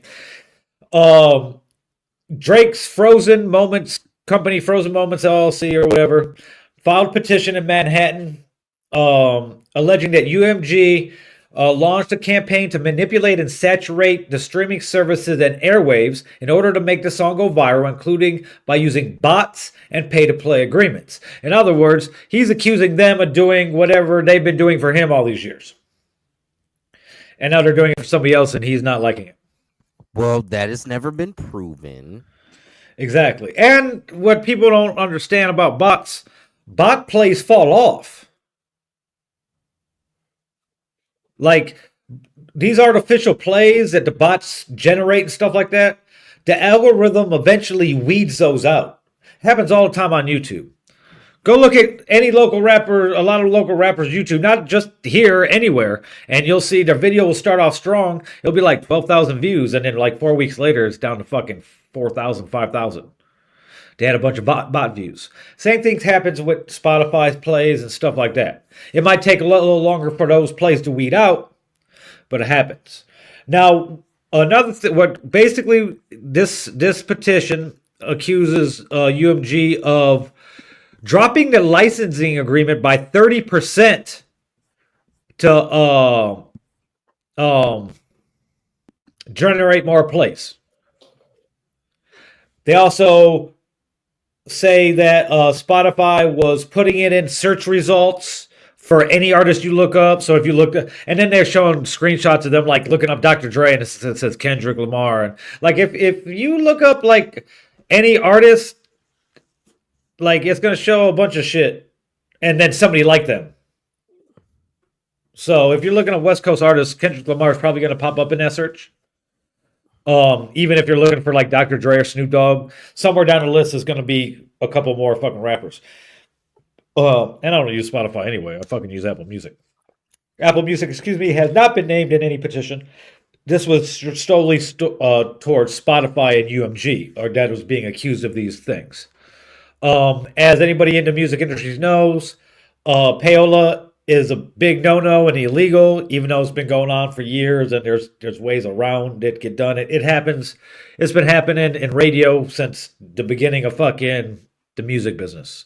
There's always been some type of greasing of the palms to the DJs or program directors to get some more spins, but now it's it goes on fucking analytical data. And once all this analytical data said they're playing the song on all these videos in the background, or the TikTok videos, or streaming this much on Spotify, or this much on Apple Music, or so on and so forth, of course it's going to be put in regular rotation. You know, you couldn't go anywhere without hearing that shit. And it don't matter because they took off the licensing thing so that everyone could use it on their TikTok and real videos. So butthurt. It's crazy. And so in this whole thing, of course, Universal Music Group has already responded. You know, they said we employ the highest ethical practices in our marketing and promotional campaigns. No amount of contrived and absurd legal arguments in this pre-action submission can mask the fact that fans choose the music they want to hear.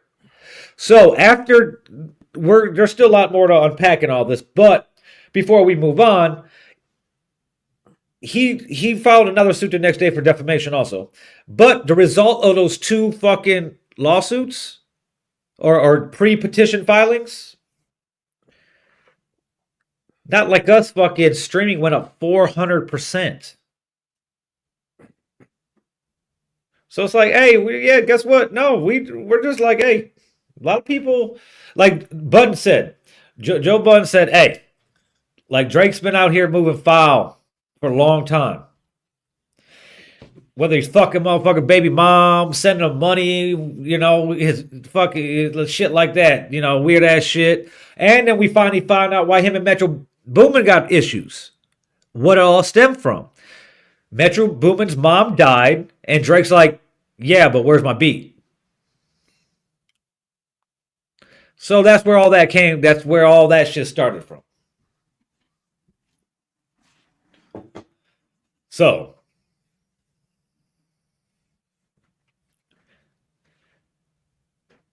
the petition goes on to say things like this. Okay, it's not a lawsuit.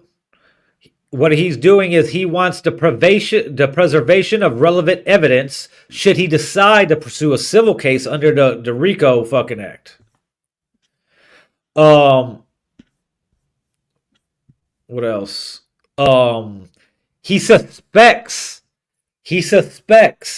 UMG conspired with and paid currently unknown parties to use bots to artificially inflate the spread of Not Like Us and deceive consumers into believing the song was more popular than it was in reality.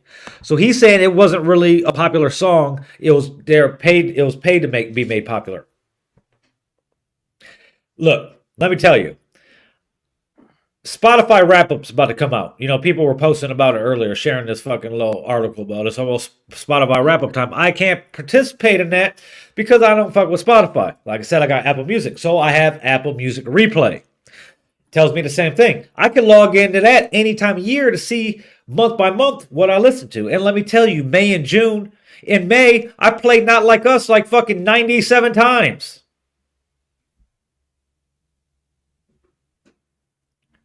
So I think he don't think like people don't like him as much as they don't like him. It was like, oh hell yeah, if I could finally said something about it, let's listen to it over and over. It just doesn't matter though, bro. You sound like every rapper that I have ever known that goes to the competition and they get up there and someone wins and everybody else who was there feels like they cheated. Like, no, fam, you didn't win. That's just it, bro. Like, you gotta take that L, go back home and go back to the drawing board. Like, this shit is not it ain't rocket science, bro. Like, the nigga during the beef, the nigga literally dropped more music than you. You couldn't even keep up with him. Like, and it was the biggest thing. It's been really the biggest thing in music this year. Oh yeah. Yeah, definitely. What else has been bigger in music this year, Bianca? No, not a goddamn. Cowboy Carter was bigger than the beef. Not a I was just trying to take a stab in the dark. I just think you guys are just making this bigger than it actually is. All this. Who's making it bigger? The guy filing a lawsuit or the guy who's performing at the Super Bowl? Not a lawsuit. Which one? It's just a petition. There's nothing wrong. Okay. He filed a legal document to have permission to look and see if some things are kind of shady. Yes. I don't see the problem here.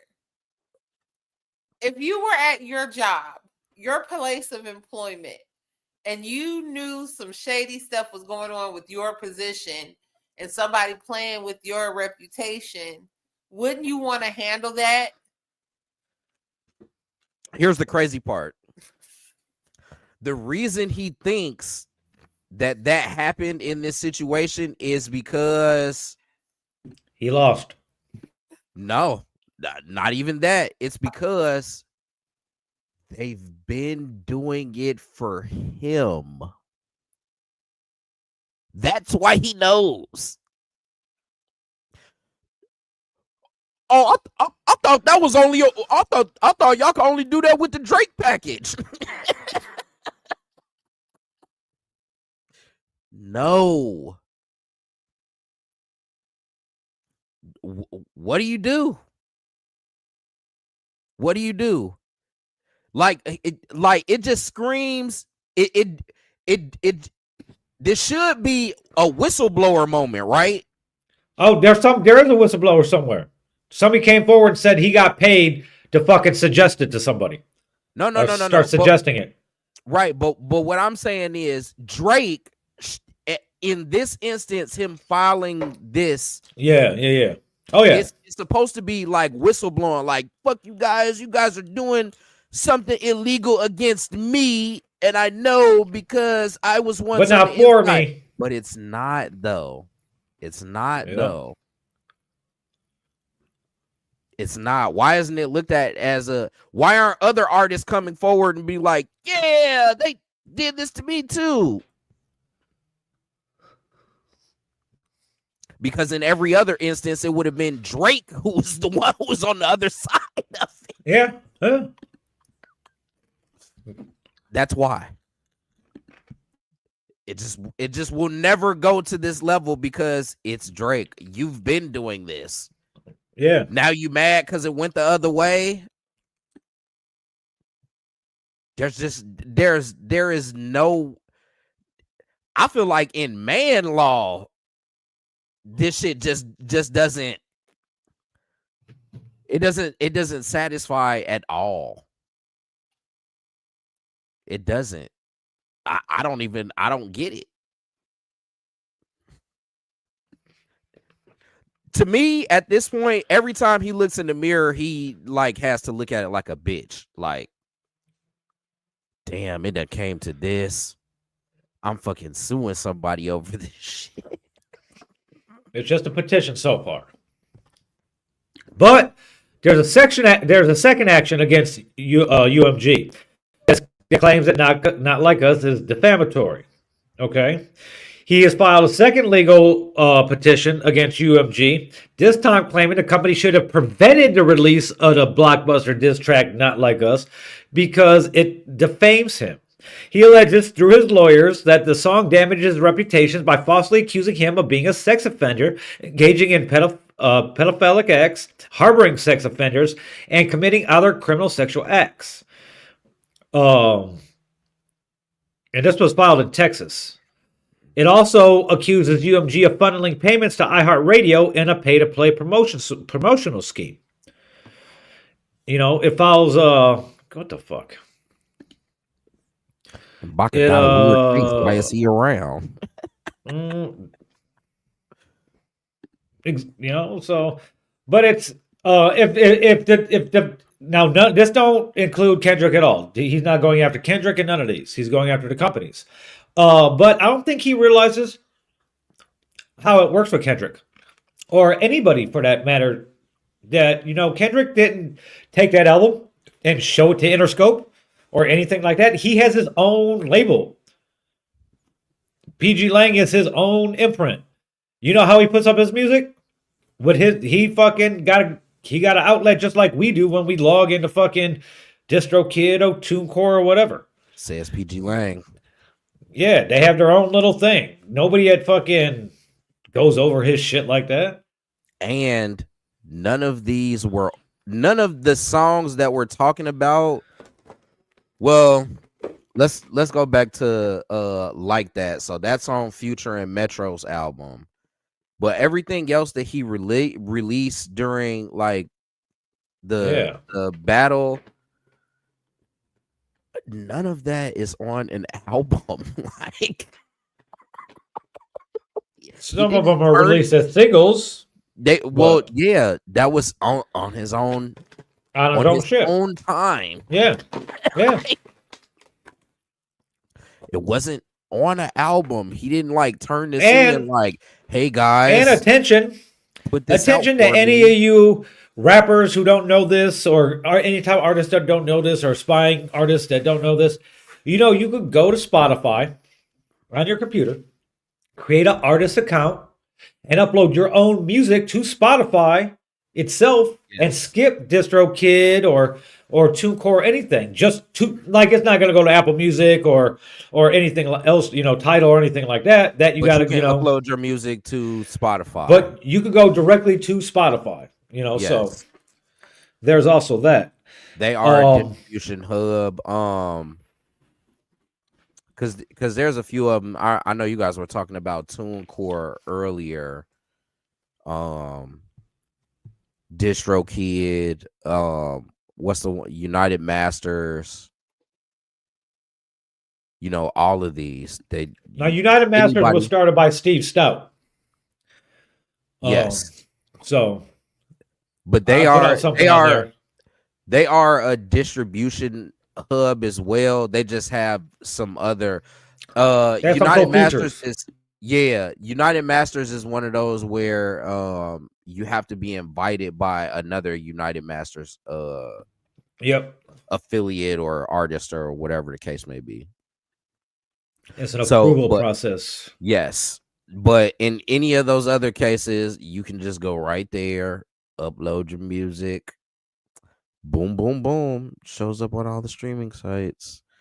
That's what, matter of fact, Kendrick wasn't even like uploading those to streaming at first. It was Instagram YouTube. posting. It's Instagram or YouTube. YouTube. Yeah. You know what I'm saying? Shit just shot out the moon. So this guy is reeling.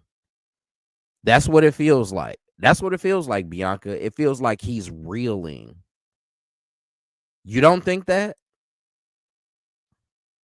Who am I? If he wants to You're accuse an Kenny of observer. defaming him, You're But an he's observer not- just like the rest of us.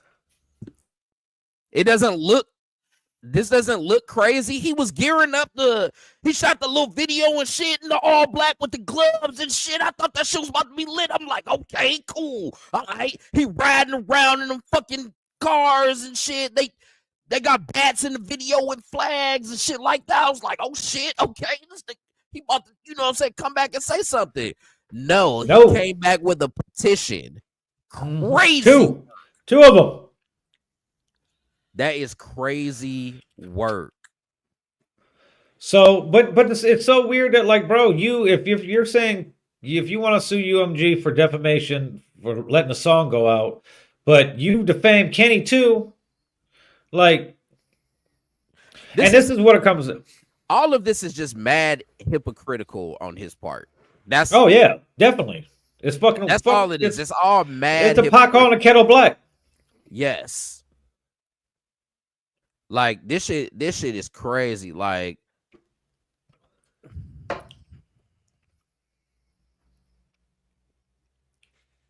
I wonder, did he go to the law library and like look some shit up? No, Yeah. he paid some of his family members on his mother's side. Oh yeah, Unc. Him. He hit Unc up. Yes. Got the Jews looking for clues. The Jews, right? Man, I did not say that. I did. The fuck? I don't care. They're gonna fucking cancel me? The fuck? hey man, I don't want no smoke with the Jews. They did Kanye dirty. They did Kanye dirty. He went to Tokyo. They did my man's Yeezy crazy. He said that doctor was a Jew. That shit was funny as hell. Hey, that's what. Hey, that shit was so fucking. That happened what, last year? Mm-hmm. Was that when I he think went so. through all of that? Or a year before? I don't know. It all run I'm together. not gonna tell you what ethnicity the doctor was. He was a Jew.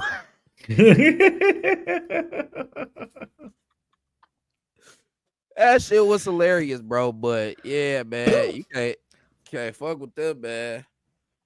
Now here's the thing. Here's what I believe Drake's trying to do. Drake has basically almost paid up his fucking loan, and his deal's almost up.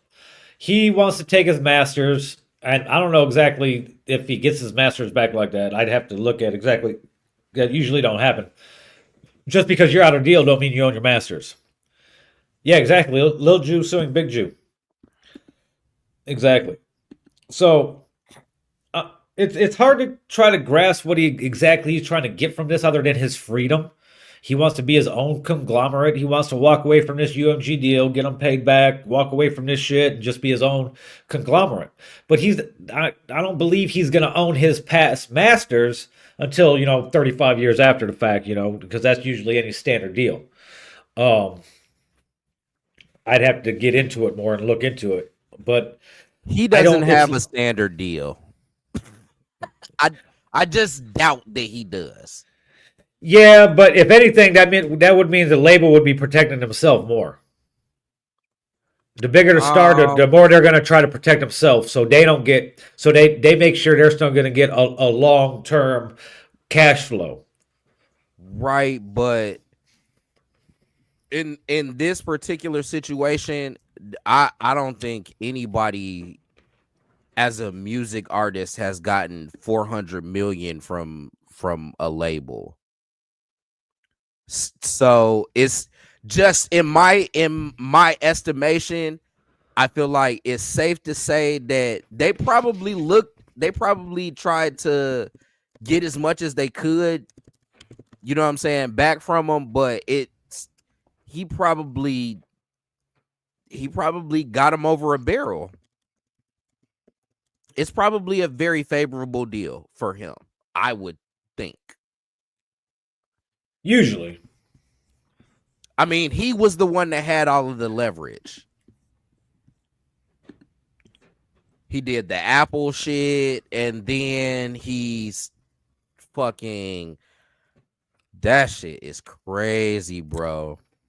So with that being said, do you think that there's more big business involved in him filing the petition as opposed to it feeling this petty? Because that's what it feels like. I think he's trying to use the business aspect to cover that up.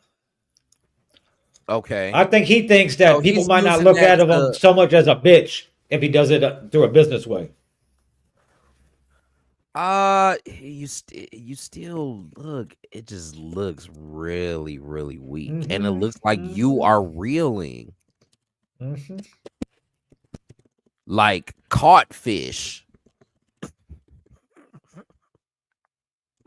He's trying to squirm his way out of that shit, huh? Hey, man, we're not gonna beat the allegations, man. I'm thinking about getting some skin pigmentation, darkening cream. I know it's gonna be tough for me because I got the bald head too. You know what I'm saying? But shit, if I can get my hands and my head and my face, probably like my neck too, I could just wear long sleeves for the rest of my life. I look like Uncle Ruckus from the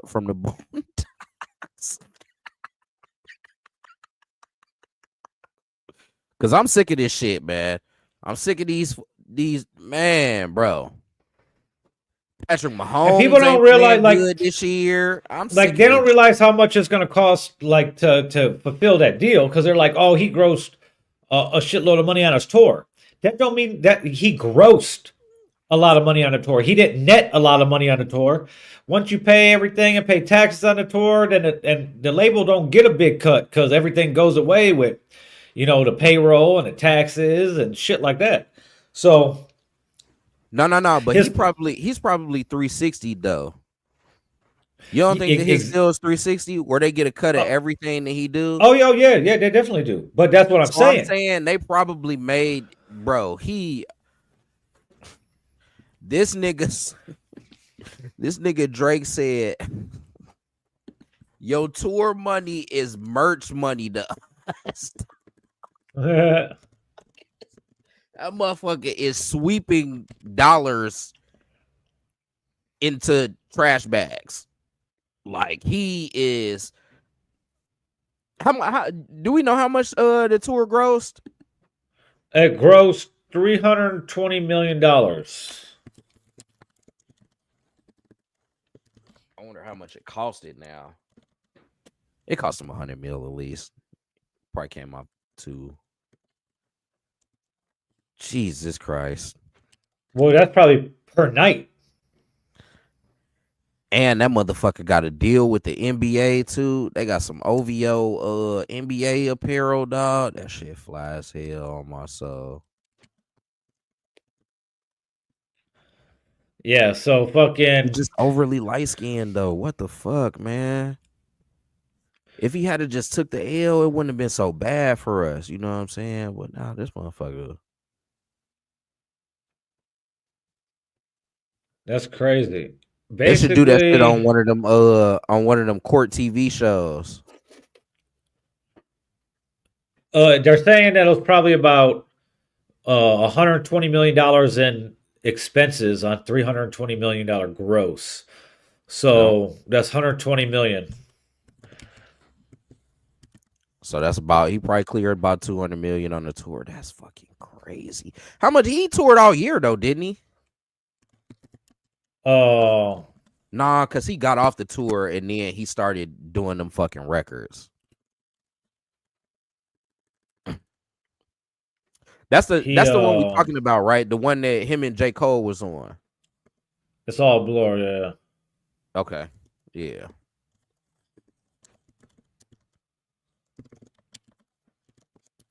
Hold on.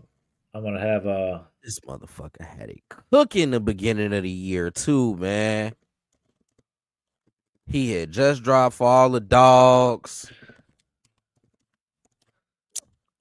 Sad.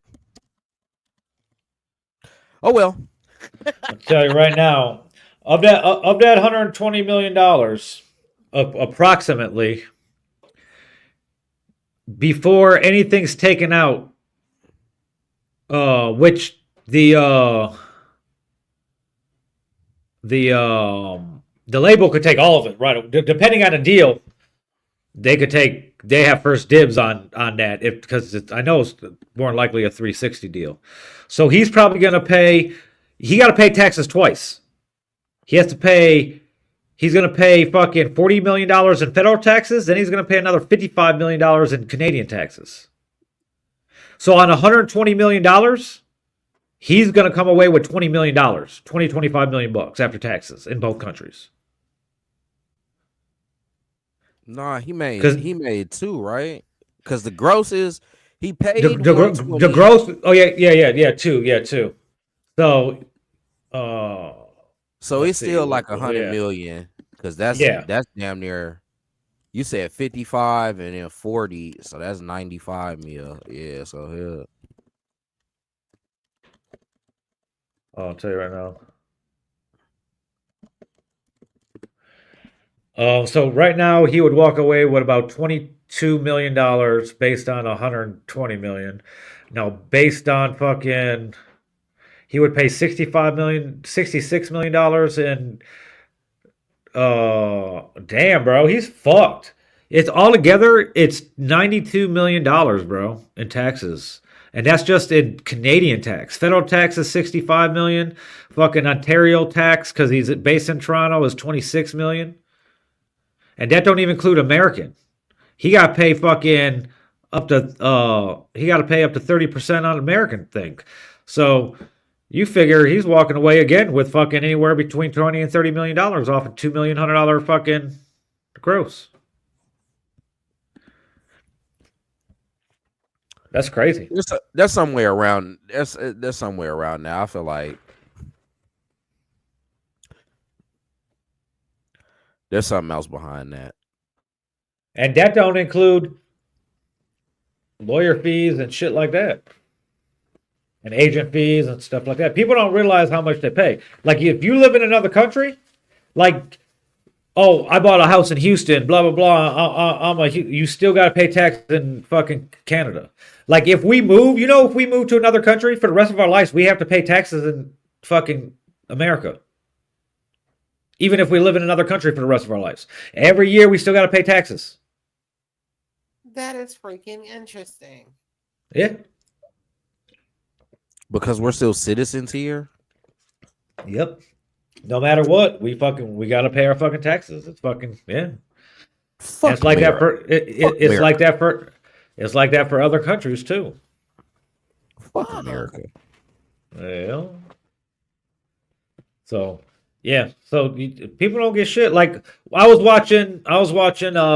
Ben Affleck said his first fucking like $20 million payday from a movie. He walked away with $7 million after taxes and fucking agents and managers. He walked away with like $6.5 million, which is still a lot of money for a movie. But when you see, I got paid $20 million, then you break it down, you're like, damn, holy shit. And that don't even include a 401k or nothing because there's no work. You're a fucking actor. Well, $6 million, $6.5 million last all of us the rest of our lives. Put that shit in a bond. Start your own Roth IRA. Shit, max that shit out. Right. But yeah, fucking taxes are insane wherever you go. Federal, state, Or maybe I bond one of my hoes out of jail. Yeah. But you live in a state like Nevada, Delaware, Texas. There's no state income tax. So Nevada got no state income tax because all the money it brings in from the casinos. There used to be no corporate income tax in fucking Delaware. Nevada too. Where else? Florida. Yeah, Florida, Texas. Delaware is the big one. There's more corporations incorporated in Delaware than any other fucking state. Because it's cheap. They do it for cheap. I've been looking into it. Yeah. It's for cheap. The tax thing's crazy. But getting back to wrapping up this petition shit, he's accusing fucking UMG of letting it come out, knowing that it was defamatory against him. But what about, did UMG stop you for putting out the shit where you were defaming Kendrick? Doesn't matter. He's not filing a lawsuit behind it. Or a petition. Sorry. Petition. Yeah. So, did you we'll know see how, that the word petition has tit in it? Oh, yeah, it has titty. If you really want to, TT on. TT on. We will. I'm not gonna. There's nothing really more to get into from a legal standpoint of this because it's just a petition. Basically, they're requesting evidence from. They're gonna request evidence to try to make this a case. And it could literally upend the music industry as we know it. We don't care. We don't care. We still think you're a bitch. Yeah. We still think you're a bitch. Basically, and it's still just gonna be. Can't even watch the Super Bowl. He's gonna be so mad. That's why it's starting. That's why I think he's starting his fucking Australian tour. He's trying to get away so far from America, where the word football don't even mean soccer. It means fucking rugby out there. So he's just trying to get away from the whole shits. And he's really he's doing all this so he could try to get it so where Not Like Us can't be performed live or some shit. Imagine if he just starts the fucking Super Bowl with him yelling out mustard. The whole halftime performance just started off with him yelling mustard. What the king and his rep thing, next siblings, nothing but. So I think it'd be dope. Drake got emotional, damn it. Squabble up. Squabble up. This ain't all about motherfucking like what? Biggie didn't file no shit for Hit 'Em Up. Jay didn't file no shit for Ether. What the fuck's going on here? I Yeah, definitely. Like beep certain shit out or whatever. I want them to like be somewhere at the same time. That's what I want. Well, An that'll be award interesting. show or It might have to be that because Kenny don't go nowhere. He's up for Grammys, but Drake, everybody's like Drake, ha ha ha. Drake wasn't even nominated for a Grammy. Well, Drake hasn't submitted any music to the nomination committee since 2022. yeah, he So stopped. And he doesn't fuck yeah, with Grammys. yeah. So he Kendrick. For all we know, Kendrick might perform at the Super Bowl and the Grammys. No, but they If I was the Grammys, I'd be trying to get gonna- them. It's I'd be trying to lock it in. They're never gonna be. No, in the no, no, no. I don't same think so. spot, though. That's what No. sucks. But I really want them to like. I really want the. I want the energy. I want them to like. Because at this point, I feel like Kenny is despised at the thought of Drake. And that's why he's going like so hard on this shit. But I think now, because Drake didn't feel that way before, but I feel like now he's really like pissed off at him. So I feel like, yeah, Drake's not the media darling he once was before this beef, so he feels very he's sad about it. He's fucking irate. He's fucking pissed. he's ready. He's ready to go. It's like if he was a bitch, he'd be ready to go. Fuck the other bitch's man.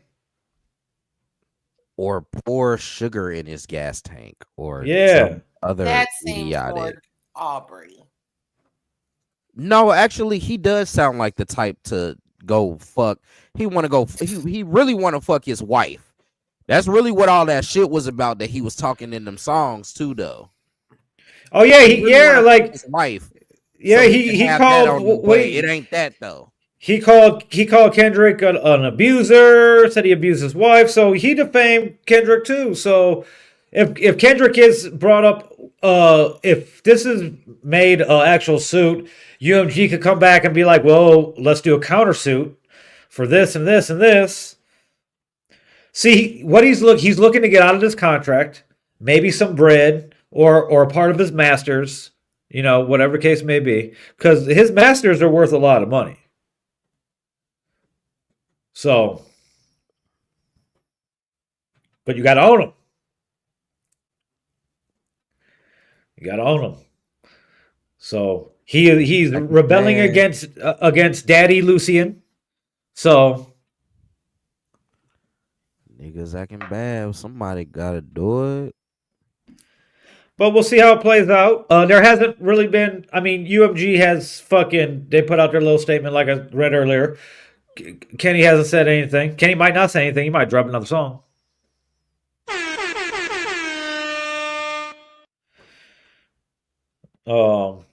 So yeah, Drake, stop being a bitch, bro. Like you lost. Like you should have came fucking. You did fucking. Think it just reflect his value. Yeah, yeah. A little video, dog. Come on, man. Yeah, he wants $6 million. Yeah, exactly. It's and retaliation of that. The day after fucking he filed these petitions, fucking Not Like Us was up 440% in streams overnight. Like Drake can't stomach the fact that there's people that don't like him. And it's not just the fact that like he hasn't necessarily he's done a lot of shit to rappers, behind the scenes and shit like that through the years. And it's not like he did anything to the common fan or the common person like me that don't listen to his music or whatever. It's being like people were tired of him being force fed down our throat. Like Drake. So that's one of the basis of the consumers not liking him. And it's crazy that the suit is fucking he's alleging them paying off or lowering the licensing fees, so Not Like Us could get fucking shoved down our throat. Pause. It's gonna get interesting because this could lead to a lot of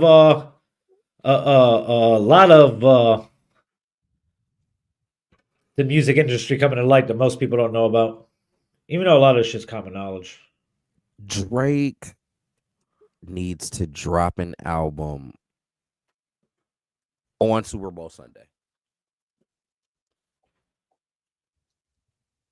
He won't.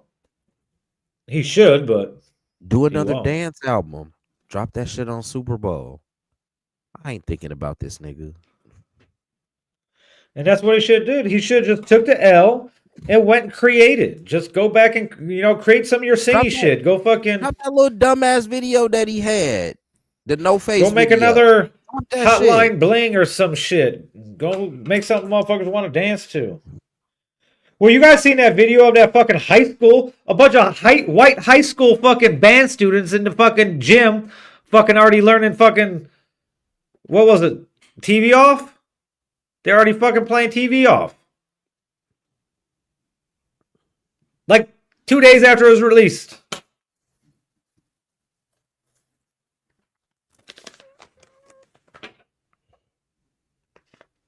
This is going to get interesting. We'll see what this week plays out as fucking Kendrick's numbers keep fucking climbing. And it's not just fucking, if you look on any fucking, streaming app, if you look on YouTube, if you look on Apple Music, if you look on Tidal, like Kendrick's up there, Drake's like, oh, they're paying for him to be front and center. Any fucking rapper that fucking has a label deal, even if it's like just distribution, has access to that. So it just costs a little bit more money. Ain't no other kings in this rap thing. They siblings. Probably my children. One shot. Emotional damage. They disappearing. Yeah. He's trying to do everything to rebrand. He cut his hair like we were talking last week. He announced his little tour. He's going on all these streaming platforms. And see, his 360 deal, here's where UMG could get fucking creative. Depending on the wording of his deal, I know it's a 360 deal because that's what everybody signs. Like even the big people like Drake and shit like that. The label wants money from everything you're going to do because they know you're going to make money from everything you do. Now, his appearance on all these streams, on all these fucking shows, could violate an appearance fee. Appearances without getting appearance fee. So, that's something that they could come back with. So, it could be interesting if this is elevated to a civil complaint, because it's not going to be a criminal complaint. It's going to be a civil complaint at first. And then if something goes through there that the feds or the state might want to pick up if there is a payola scheme or whatever the case may be. But because like I said throughout this whole thing, none of this is against Kendrick Lamar himself. This is all against fucking Universal Music Group and I think Interscope too, because that's what Kenny's distributed on, Interscope. He got a distro deal for PG Length through Interscope, which is, owned wholly by Universal. It's a fucking clusterfuck. And I still can't believe it's actually true. Like, damn, like he really did this? Like when I first read it, I was like, man, it's Thanksgiving week. It's not fucking April Fool's week. What the fuck's going on? Is this real life right now? Like, did he really do this? So I haven't even seen. Has he been quiet? You're fucking the Drake stan, resident Drake stan, Bianca. How's his movement been this week? Oh, I don't know. Hey, y'all leave Aubrey alone. This is America. He can sue or he can petition. This doesn't make him look good on anyone's hip hop battle, whatever chart. I think this undermines the whole thing, but hey, good for Aubrey. Go after what you're owed, honey. Hey, that Compton Blood, it was like, I'm bringing Drake here. We bring Drake to the hood. Just put out a video the other day saying they are not bringing Drake to the hood. They shouldn't. They shouldn't have this. Moving on, Bianca says something about America. We'll revisit this next week because I'm sure there'll be some type of new developments and shit like that. But moving on, Bianca said something about America, and today President Grandpa Joe Biden pardoned his son Hunter Biden, as he should, because Trump just nominated Jared Kushner's dad, who he pardoned, to be ambassador to France. No, I don't like that shit. Fuck Hunter Biden. See, here's the thing with Hunter Biden.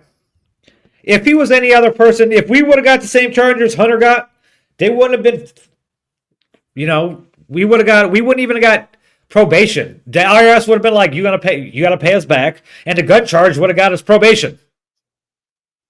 But since it was Hunter Biden and Republicans had control of the Senate, they decided to launch a crazy investigation that fucking cost us taxpayers money for no reason.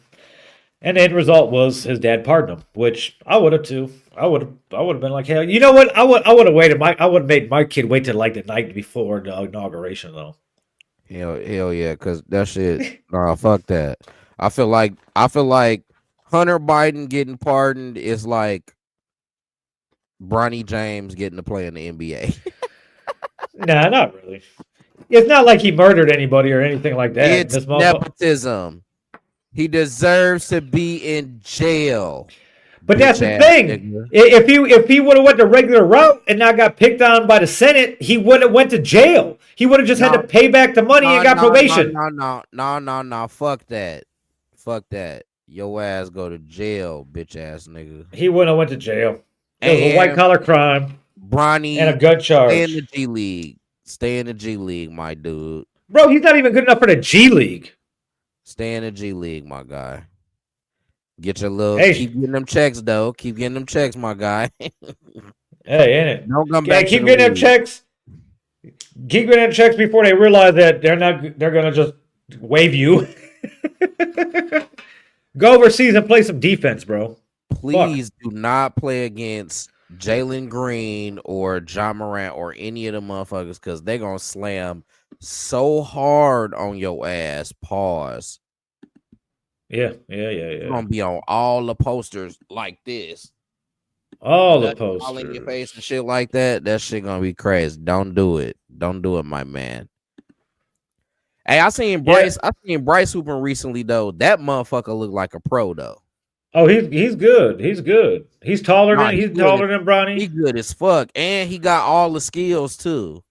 It's just like the Ball brothers. When LeVar Ball was going all crazy about the three brothers, I was like, Lonzo good, Jello's LaMelo's gonna be the best because he's been playing against these two older brothers his whole life, and they've been bullying him into becoming a good player. And look what happened. This dude, over the last like 15 games, he's averaging like fucking 42 points. Yeah, he is playing around too. He went through like a 10-game spurt where it was just 40s and 50s. Like, boom, just lighten them up with some fucking circus shit too, bro. Like, what the fuck?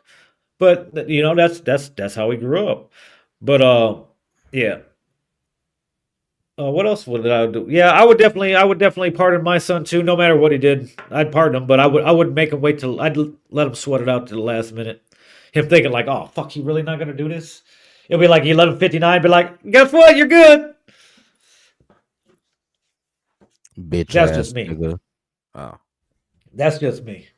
What else fucking happened this week? It was a chill week because it was the motherfucking holidays or the holiday. Hell yeah, Thanksgiving. Hey, so what y'all do though? Y'all ain't do nothing cool? I went to my mom's house, ate and chilled for a little while, and came home and did homework. You ain't watch no Pigskin, man. I mean, I watched the Bears game on my mom's house and watched that travesty. No one cares. I thought I was talking about the other games. Yeah, no, I don't care about that other shit. Yeah, I don't care about that. Bullshit. Turkey and football, Bears game, and then fucking I took a nap and did homework. Just like when we end the show tonight, I'll be doing fucking homework for a little bit. I got to be up early. That fucking Dallas game was fucking trash. Then who was late? Did Miami played, right? I ain't watch that. I don't remember. The Dallas game was boring as fuck. We was gonna do karaoke, but we decided not to. Well, my cousin's Decided not husband's to. DJ. I didn't even know that. Oh shit. Yeah, he's pretty good too. Got a nice little setup down there. He's gonna do karaoke. I was gonna sing Donnell Jones, "Where I Want to Be." That's the go-to. Oh shit. Okay. What's your go-to karaoke song, Bianca and Ville? Oh shit. I don't know. Ville gonna say some Bon depends Jovi or some bullshit like. It No. depends on the crowd. Now, Yeah, it really would. It really would depend on. it depends on the yeah. crowd. Wow. So you guys are experienced karaokers. No, definitely not. Depends on the Definitely crowd. not. It's crazy. What the fuck are you guys doing? I'm definitely not experienced, but I've been in different areas of the country where I went to a place where they're doing karaoke, and depending on those places, I would probably definitely do something different. Yeah. I'm not gonna be doing karaoke in the G and do the same shit I'd be doing karaoke in San Diego. Exactly. What have I done out here? I have done dang it. I don't even know the name of the song. It's by 4 Non-Blondes, but it's like a song like from the mid 90s, and it's like a Trash. But consider the crowd that I'm around. I did No Doubt's Girlfriend. Trash. That's also hello. Darn it. I think those are probably only two.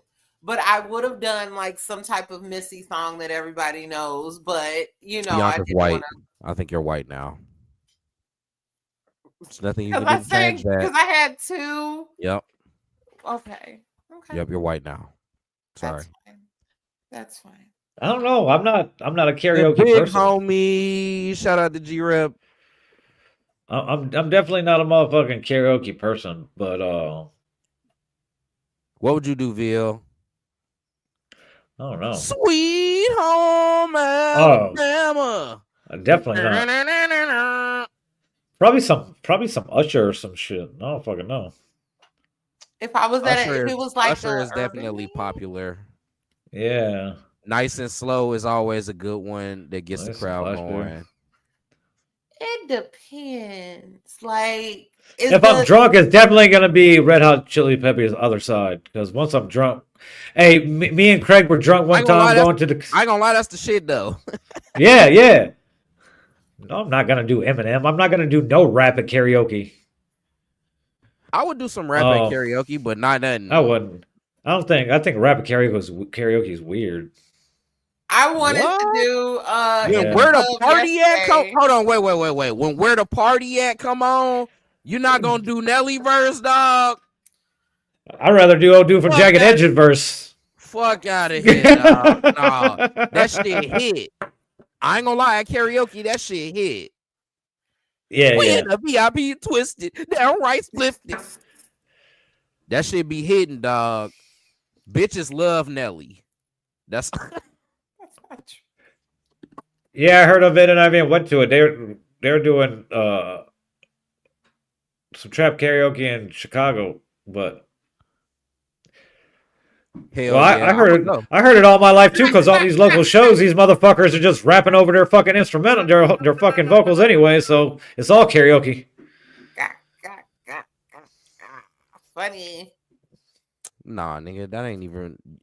See, DJ, he be having the real karaoke where they take the vocals out. Oh yeah. You gotta sing that shit, G. Yeah. I would do something from like Dreamgirls. I any song from Dreamgirls I'd do. I'd sing the opening song from Rent. I'd sing that at karaoke. Boo. I'd sing some Adele. It just, like I said, it really depends on the crowd. Like, I'm not gonna sing no Aretha Franklin in front of like some young white kids. You know what I'm saying? Why? White people love Aretha Franklin. What is going on right now? Well, they like Aretha Franklin that has been in commercials and shit their whole life. Yeah. Like I can't do Shaka Khan and expect So the what? people to, like, Goal of karaoke if you're doing it for the people. That shit seems weird to me, guys.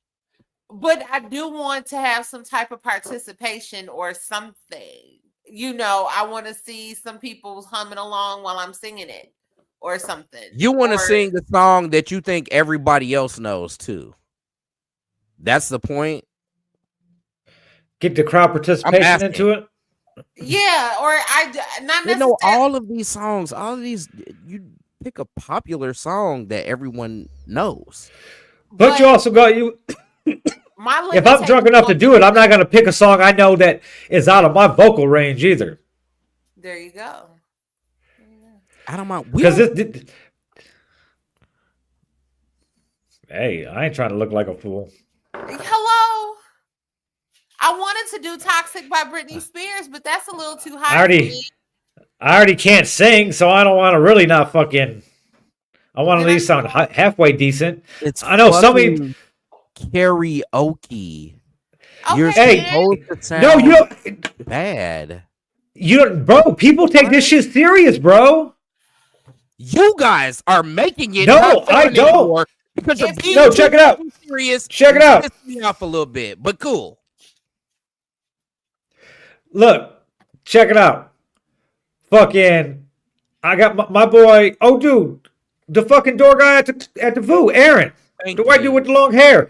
He goes around from motherfucking. Thank you, Sarah. Like karaoke place, like on some professional shit. Like we gonna go tear it up. Hey, there be people at Franklin House like that too when they do their karaoke shit. I was just about to say I posted a video last. And she was drunk.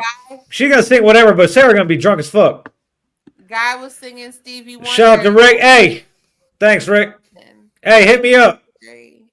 He was very professional with how he was singing. Like this was his go-to performance, fuck? and he sounded very What nice. does that have to do with you two? What the fuck? I'm just going through my process. Bro, how long have you known me? How long have you known me, and what have you known me to do that's not done with some type of professionalism? My OCD is like, nope. I gotta be really drunk to just go up there and pick anything out the book. Be like, no, I know my vocal abilities. The fuck? Or This ain't my first rodeo. And I don't want to give them too much because maybe they're not ready for that. You know what I'm saying? Maybe all they get is a ooh and a ah, and not a ooh and a ah. You know what I'm saying? So Sarah, I like that. Baby got back. That's the shit, you know. I can't go out like That's as some much as rap, I want to too. go out and do That's some rap, Whitney too, Houston. Bill. I can't go do no Whitney Houston. So You don't want to do that then. I do, but No, you wouldn't. No, No, the fuck you wouldn't, Bianca. Fucking no doubt. Yes, it would. Fucking. I'll do it in the car like crazy. It depends on where I'm doing it at. For you. That's not no. I said I would do "Toxic" by Britney. Okay. You would do both of them. I really would. And if I did "Slave for You," I could do the choreography for it too. So, I mean, it depends. Am I really trying to entertain while drunk? Or am I just doing something to do it? And like I said, it's the crowd. If it was an older crowd, I'd go for maybe like an 80s, 90s song. Okay, I just asked ChatGPT for the top 10 best karaoke or most fucking requested karaoke songs ever, and it's searching the internet right now. Okay. What do you think the number one song is? Karaoke. Yeah, and I pay for the $20 a month ChatGPT, so it scans fucking over 1 million websites for all whatever question I asked it. Something It just- Michael Jackson. It just gave me the top 10, and Michael Jackson's not even on the list. Wow. In fact, there's not even one black artist on the list. No, okay, so is Journey on there? Number one. Number fucking one. Number fucking one. Don't stop believing. actually fucking makes a lot of sense. I fucking hate people, dog. What number? What do you think? Okay, let's see. There's 10 of them, and they're all. There's one, two white women, and the rest fucking a Caucasian male. Some are from other countries. One of them's from another country. Two from another country. But yeah. So anyway, what else do you think would be on here? Living on a Prayer, Bon Jovi. Number 3 all time. Okay. Now, if I'm gonna do a Bon Jovi song karaoke, it won't be "Living on a Prayer." It'd be "Wanted Dead or Alive." Yes. That's more my vocal style. So, what else do you think's on there? Give me one, Rome. I don't fuck it. You said there's a white guy on there. Yep. I don't know why I'm thinking George Michael's Faith though. Nope. Bianca, you got any other ideas? Yeah, let me okay, here's a question before I give an answer. Are there any groups from the late 90s to early 2000s on there? 1. Okay. Would that be the Backstreet Boys? Yep, I want it that way. At number fucking 4 all I time. fucking quit. Oh my god. All right, here it is. Here's a list of the top 10. Okay, top 10. This is as it scours the internet. Number 1, "Don't Stop Believing" by Journey. Number 2, Queen with "Bohemian Rhapsody." Number 3, Bon Jovi, "Living on a Prayer." Number 4, like I just said, Backstreet Boys, "I Want It That Way." Number 5, Adele, "Rolling in the Deep." Number 6, The Killers, "Mr. Brightside." Number 7, ABBA, "Dancing Queen." Number 8, "Sweet Caroline," Neil Diamond. That was last night. Number 9, "Shallow," Lady Gaga and Bradley Cooper. And number 10, Billy Joel, "Piano Man." Well, the Bradley Cooper and Lady Gaga really surprises me just because Not me, because motherfuckers are singing that shit in karaoke all over TikTok. We're talking about it right now, and your phone's listening, or your device is listening. Next time you go on TikTok, it's gonna shoot. Yep, it's crazy. I hate it here. Yeah, the only ones that I'm shocked about the "Shallow" just because like that's a nice little ballad. Billy Joel, "Piano Man" makes sense. A bunch of drunk white guys singing that in an Irish bar somewhere. Like I said, I saw "Sweet Caroline" last night at karaoke from an old white man, and it went up. God. It was up and it was stuck. "Sweet Caroline."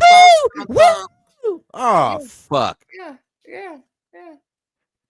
Now, if you expand the list to 25, let's see how much it changes after fucking number 10. If we get anything that would be like, number 11, Garth Brooks, "Friends in Low Places." I don't even know that song. Didn't he just get hit with some sexual harassment charges? I think who's not? Who gives a fuck? Number 12, "Party in the USA," Miley Cyrus. Heard that. Yeah, I fucking hate. Number 13, Gloria Gaynor, "I Will Survive." Finally, what the shit? I would do that. People are singing that at karaoke. First, I was afraid, and I was petrified. Oh yeah, they definitely are. Number 14, Bruno Mars, "Uptown Funk."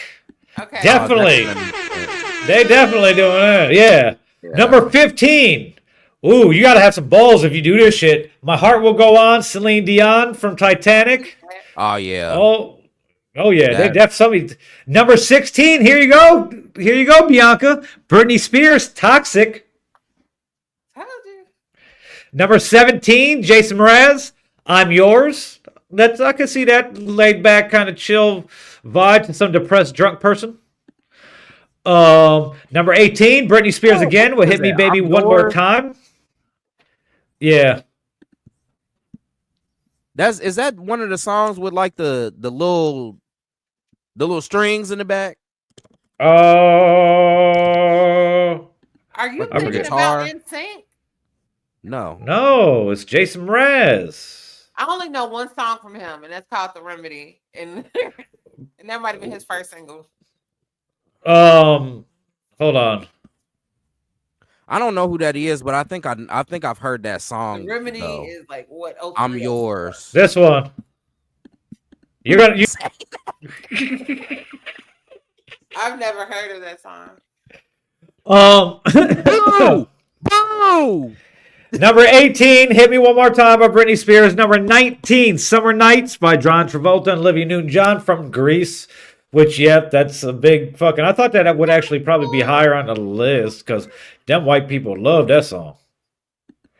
They be like... And they be like dressed like that shit too. Like they go out for... Like they theme karaoke night, that kind of stuff. Number 20, Wonderwall by Oasis. Wonderwall, of course, Wonderwall. I don't know. Yeah, that kind of Yeah, makes sense. that makes sense.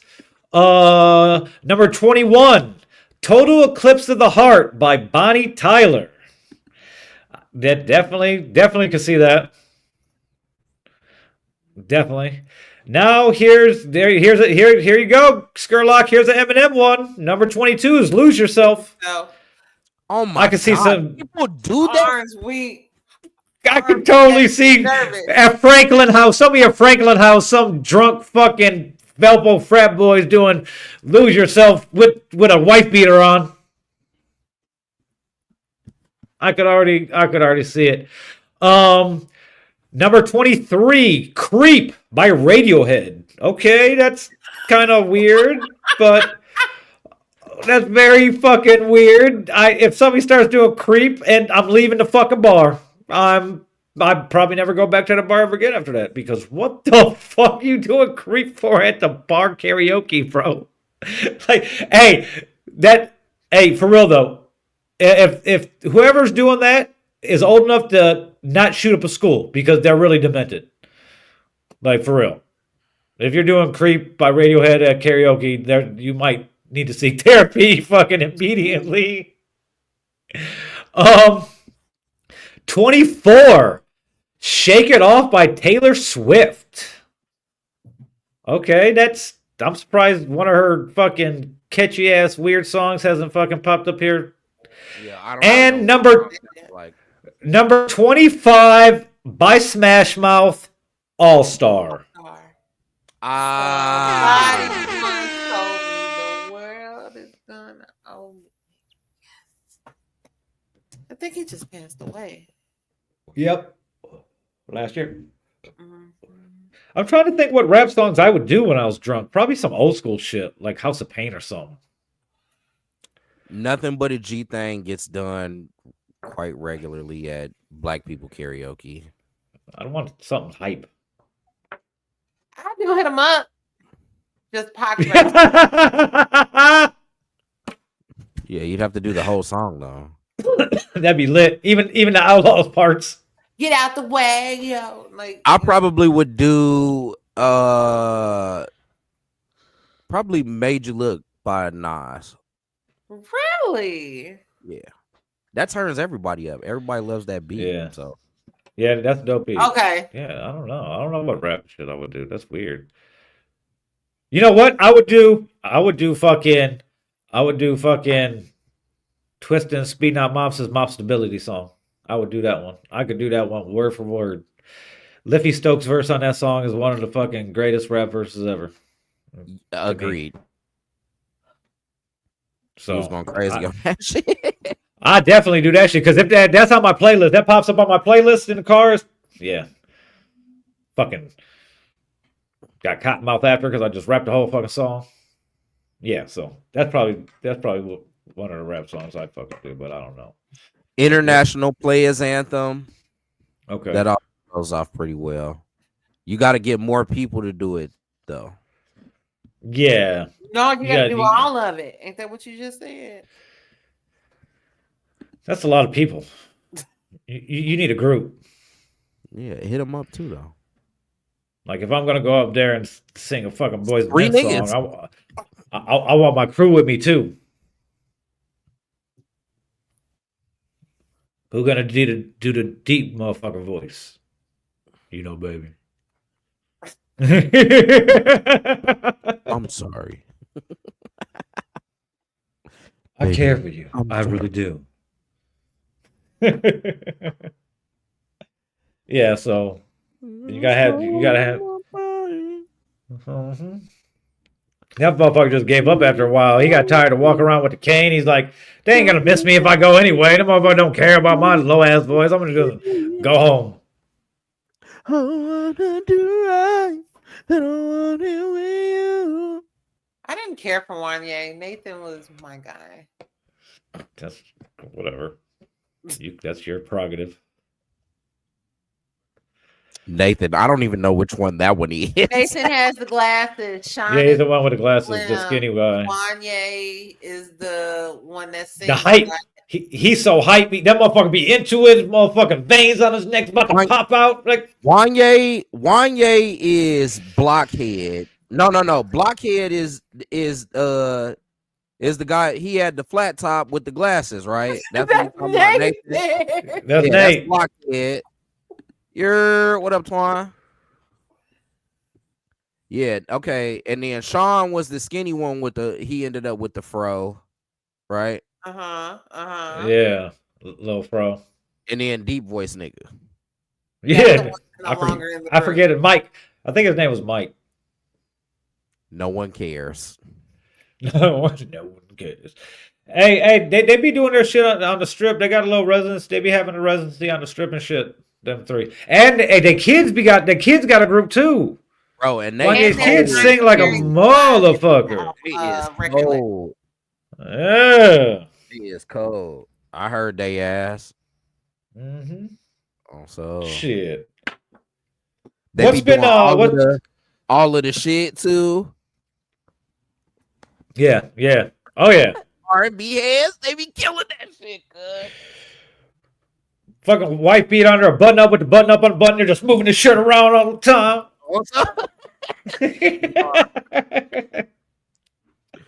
Always looking away. What's been your favorite? What's been one of your favorite moments over the last 3-4 years that you've been a part of the show, Bianca? I enjoyed. Well, okay, so after I hate that it was after Rome's accident, but we did have that live show. I thought that was very awesome. I remember I had just had 3 or 4 teeth pulled, so my mouth was still swollen, but I had a Bobby Backwoods, and I was okay for the rest of the night. So, I would say that seeing just everybody coming out and being supportive of Rome.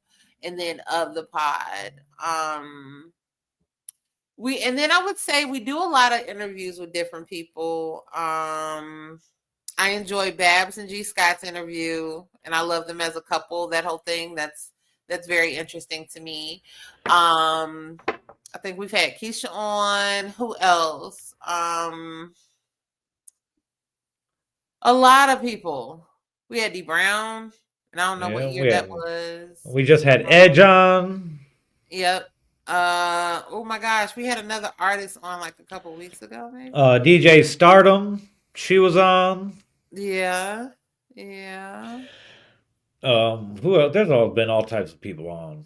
Yeah, so I would say anytime we can have like somebody else come on, like Edge did today, or like co-host with us that's different, or them coming on and talk about their stuff. I always like those moments because it's just, it's different. It shakes stuff up. So I would say our live broadcast and just whenever we get new people on mine was definitely the live broadcast. That day was just dope. Everything came together. There's a couple things that I still nitpick with. But we threw it all together pretty well. It was a great day, great night. It was a greater turnout than I thought. Fucking, it was real dope. I can't wait to do another live one again, but I gotta make sure the sound system and all that is perfect. Because I got throwing everything. Okay, yeah. Throwing everything together how we did was crazy, and we pulled it off. I love that one. It's hard. It's like trying to pick your favorite kid. depending on the time, that was your favorite one at the time. Over the last 145 episodes, it's like my favorite fucking era was when at the studio when we had the podcast room and I was me gonna and Ron say were that was probably the best we era. we, though. we were able to be there together at the same time and everything was fucking ran smoothly and shit like that. I wish that we could redo that now with the using the phone as the fucking camera instead of the fucking bootleg webcam that wasn't focusing right like it should have and shit like that, you know. So, but yeah, that was probably my favorite time. Like times when G Scott's all fucked up on Bobby backwards shit, sleeping on the thing, fucking Yeah. Dink coming through, fucking saying the Bobby backward drink wasn't shit, and fucking 10 minutes later, this motherfucker lit. I got really fucked up one time off Bobby Backwoods, and I think I was drinking the drink, but you had like just started making the beef jerky, and I ate a lot of that shit because the shit was good, and I was fucked up. I've been fucked up a couple of times at the studio on camera. Yeah, right. The road trip shows. The road trip show, the first road trip show with Rome to Vegas. Yeah. You know, the road trip show I did just a couple months ago with Crit.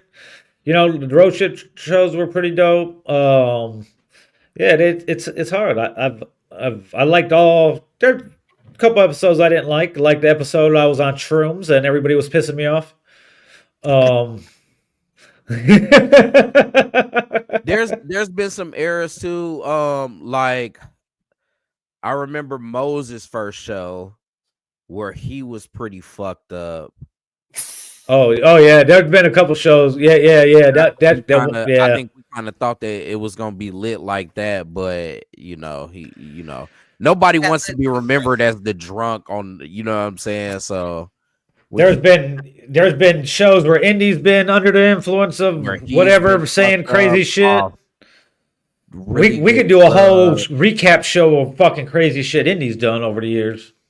Oh, I forgot. Best moment was when he was wearing, was that a unicorn costume? Oh, that shit was dope. Yeah, I missed a unicorn mascot.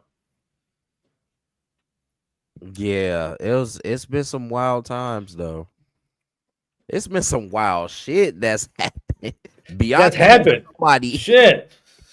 She just cut out one down the pie because somebody was trying to kick somebody's door. Whatever was going on. That shit was crazy. The police are kicking the door in the building, and she's like, "Oh, I gotta go." Bro, I'm like, at least send the questions. Yeah, sorry, but I did send the footage of the guy kicking the door. Yeah, that's definitely the show's been through some wild shit. We've been through a number of hosts. We've all been through some wild shit individually in our personal lives. What happened? Shout out to 2K Dre. Yeah, shout out to 2K Dre. My clubhouse husband, but he cheated on me now. Yeah, shout to Dre, shout to Skurlock, shout to Mo, shout to Indy, shout to Trell, who's all played a role as host at some point during the show's life.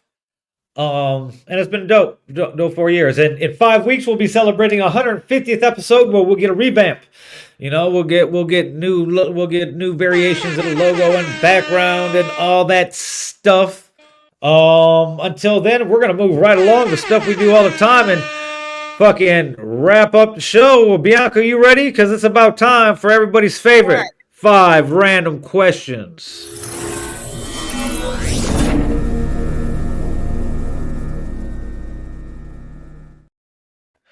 This is 5 random questions with Miss Bianca Tate, where she asks 5 random questions and we give you the answers, so you, in hopes that you get a chance to know us a little bit better, or to prove how crazy we are, or whatever the case may be. This is one of our longest running segments. This, along with Name That Charge, which will be back in about a week or so, because motherfucking they sent this motherfucking shit. They're like, hey, $1 for 6 months. I'm like, boom, let's do it. We'll get back to making fun of the people that got arrested.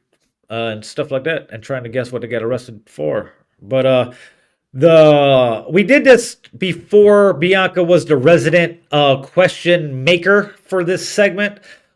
We did this another podcast I was watching on TikTok.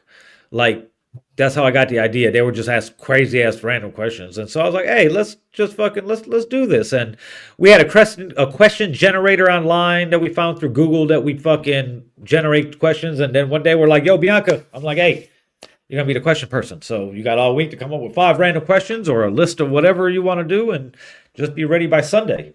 And even if she's not here, she usually sends the questions in, and usually they're entertaining answers. Sometimes Usually. they're not. But let's get into it. Bianca, question number 1. Might challenge that.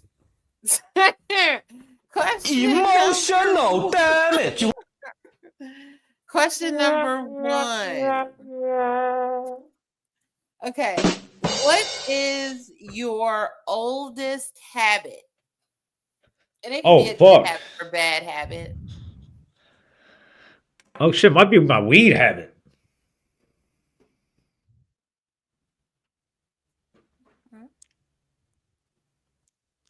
Not listening to people that I'm supposed to listen to. You know what? If that's something, yeah, that would probably be it for me too. I'm trying That's to think. the oldest one. That is absolutely the oldest one. I would say for me, it would probably be biting my nails, which is why I keep acrylics on them. So I don't. You know, So you don't bite them when you got the acrylics on? no. I chew my tongue. Wow. Oh, I got one. And a weird thing, but I found out through therapy it's an anxiety thing. But I've been doing it since I was a child. I always thought I did it to like create more saliva, like when I got cotton mouth when I started smoking. Because I've been smoking weed since I was 11. The summer of '92. No, oldest habit for me, I have any Audi. It used to be an Audi belly button, but once I started, but I've always pushing like it in? picked at it. Yeah, push it in and pick at it. Like, Motherfucker flick. yeah. No. Hey, oh shit! You know what I learned about the belly button? Thank the TikTok and TikTok and like, Did oh, you this watch is what that this shit does. too? About the belly button be connected to the bladder, Yes. and some people pee out their belly button. Leaking, yeah. Yeah. Hey, for real, people be leaking fucking piss out the fucking Did you belly send button. that to me? No, I didn't. I might have put it in the group chat. It might have been in the group chat, but I saw that Yeah, shit. I was like, wow, I seen that shit. I was like, oh shit. Hey, if I meet somebody that be peeing out their belly button, too, though. That shit was crazy. I was like, yeah. damn. Hey, That's just crazy. hey, that shit was interesting as fuck, bro. I was like, oh shit, what the fuck? I was like, somebody else got to fucking do this. Maybe you did. Maybe you sent it to me. I don't know, but anyway, I watched that shit though. I was like, so anyway, what was the question? Oldest habit. Oldest habit. Okay. Yeah, probably chewing my tongue. All right. Question number 2. Okay, question number 2. Darn it went away. What is the one thing people misunderstand about you? That I'm mean. I'm not mean. I'm just a realist. I tell how it is, and some people don't like it. But I'm not mean. People that know me know I'm a fun, loving guy that will do anything for the people I love. I might be an asshole about it though, but yeah. So maybe I am mean. You're an asshole. I'd say that shit earlier where Edge was on. Like, people think I'm an asshole. I'm not an asshole. I'm like, well, who the fuck? I'm not. I think he is. People are just really sensitive to the truth. Huh? I'm trying to change that narrative. Yeah, I think so. I'm really not that mean. I'm really not that mean. Mean is that's kind of strong. You're an asshole though. It might come off like kind of nice though, but you're an asshole though. I'm like, why the fuck did he say that? It's just no cause for him. But that's the Scorpio in you though, man. You can't even help that shit. That's just me. What about you, Bianca?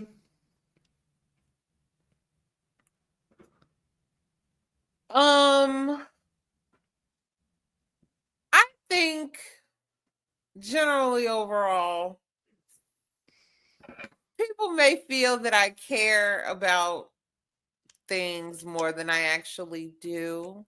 So I would say that people don't understand the fucks that I don't give. You know what I'm saying? Like, I could care less about a lot of things. If it has nothing to do with my kids or money, you know what I'm saying? Like, I could give two shits, to be quite honest. Like, Okay. and I don't feel bad in saying that. I say what I want because I don't feel I have to answer to anyone. So that, once again, I guess that could show how many fucks I care not to give. So I would say that I think people think I care more than I actually do. Okay. That's crazy. What? For real? What about you? What about you, bro? No, I'm probably the exact opposite. I think people think that I don't give a fuck, But you do. a lot more than I actually do. I actually care about a lot of things. It just may not seem like that. I'm just of the opinion that a man should be dispassionate and use logic more so than emotion. So I try not to get caught up in it. But yeah, I be emotional on the inside. On the inside, it's tearing Everybody up my heart. Everybody, well, no, I don't know about tearing up my heart, but I care. I care. Motherfuckers be thinking, this motherfucker don't give a shit about me. Like, what? I just try and show that I care through more than like saying it, or you know what I'm saying? Because people say a whole bunch of shit and don't mean it at all. You know what I'm saying? So Yeah. I feel like your action should follow behind that, and then I shouldn't have to say it. I shouldn't have to say a motherfucking thing. I did a lot. So, All right. Question number 3. Question number 3. What do you miss most about being a child? I'll start. I do sometimes. God damn, girl. Emotional damage. I'll start. I miss not being, because I was raised an only child. I wasn't raised with any of my siblings, so I do miss being able to occupy myself or play make believe or set up whatever little space I had for imaginary play. You know what I'm saying? That was my being able to not think about anything and just be who I wanted to be and do what I wanted to do. But obviously, I can't do that. Emotional damage. Yes. I miss not being able to be charged as a minor.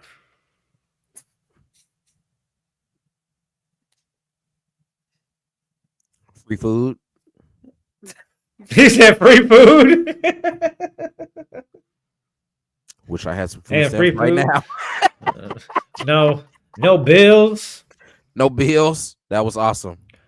But Free ride. but if you had some fucked up ass parents and it wasn't like I don't miss anything about being a kid. Like I'm okay, but like no, let's not bring up my childhood. Or the carefreeness that my sons have this whole entire break. They just walk in the kitchen, just open and close the refrigerator, freezer doors whenever they choose. You know, no concern if there's going to be food the next day or not. I miss that. You know, like I too used to do that. But now I'm the one Yeah. buying things and telling them, please stop eating up everything. I don't want to buy the groceries tomorrow. So Free food was awesome. That shit was cool. Yeah. Yeah. Good ass food too. My mom used to be she used to be having some good ass shit. Motherfucker, ice creams, popsicles, and shit. I'm mad at Yeah. That shit used to be smacking, boy. God, Hey, my what she mom used had? to get a bunch of money. Chocolate? My mom used to get like $700 a month in food stamps, bro. Even back then. And it was all fun and games the first like week and a half. And then you eat all the good shit up, and for the rest of the month, it's just like, oh man. No, hell no. My parents was in the Yeah. military. We used to have some Warm up. food. No. Jello. Oh, we had Jello, food. Jello cups, little pudding cups and shit. Speaking little of Jello cheese cups, crackers and shit. Remember the cheese crackers? Them shits used to be smacking, G. Yeah.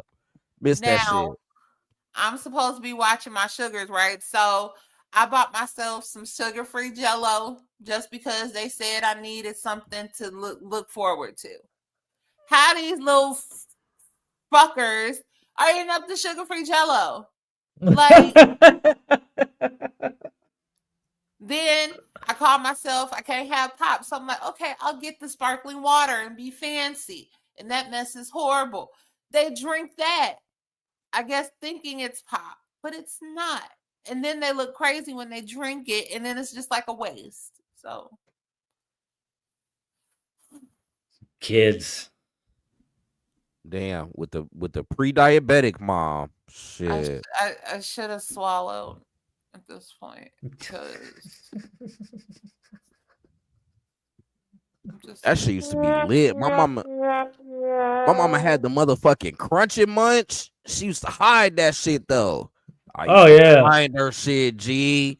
Oh yeah, definitely Smack that fine. That shit. motherfucker. Yeah. and then your mom will be feeling just like me. God damn it. Can't even Man, have my own Cracker Man, Jack. fuck her. Fuck her. Fuck her.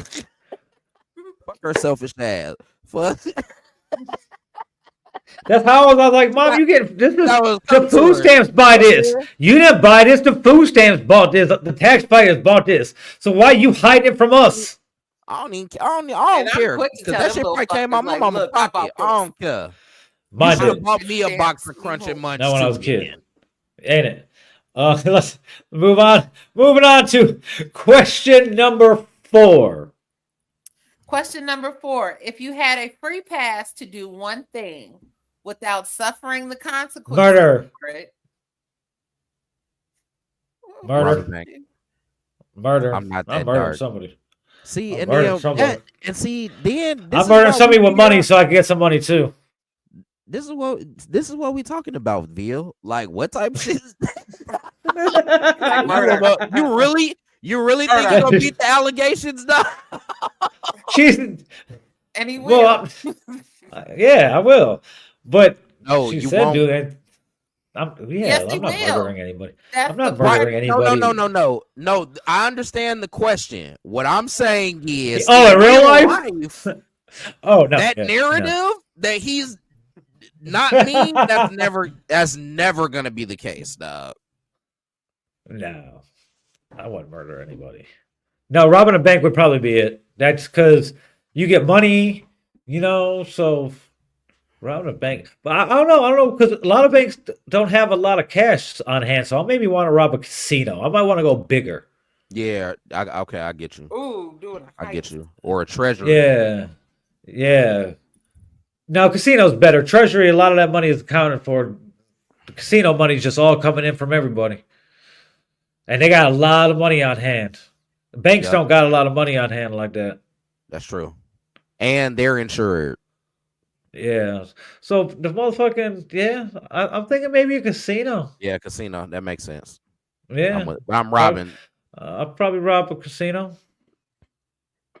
And someplace where I can get away with it. Yeah. And if I do I have don't to kill wanna somebody kill- along the I way, don't that's wanna kill included in nobody. robbing the bank. And into I don't robbing wanna the whole kill thing. nobody. I don't want to either, but you never know.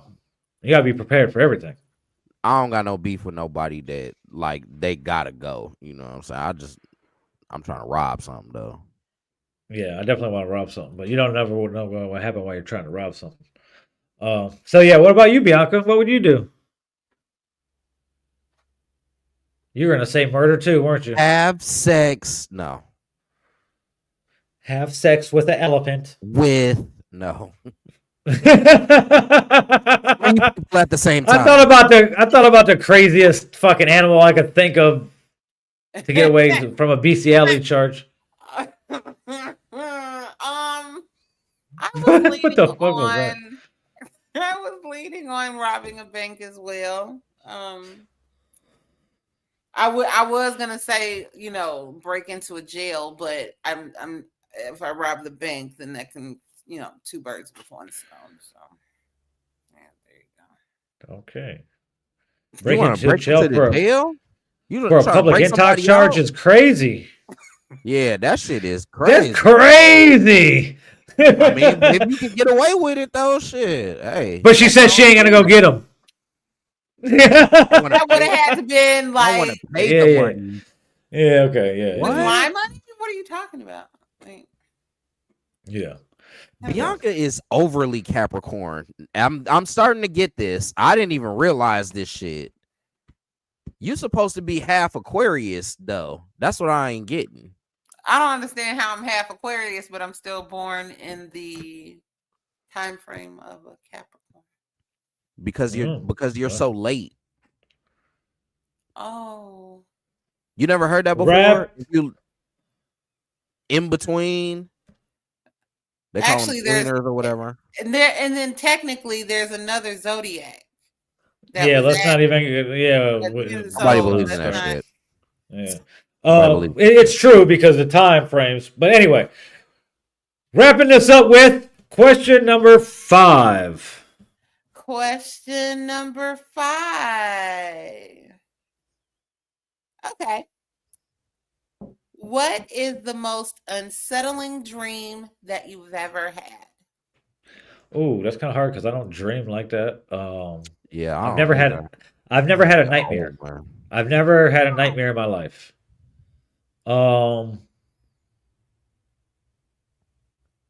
Nah, I had a nightmare before though, but that shit was a long ass time ago.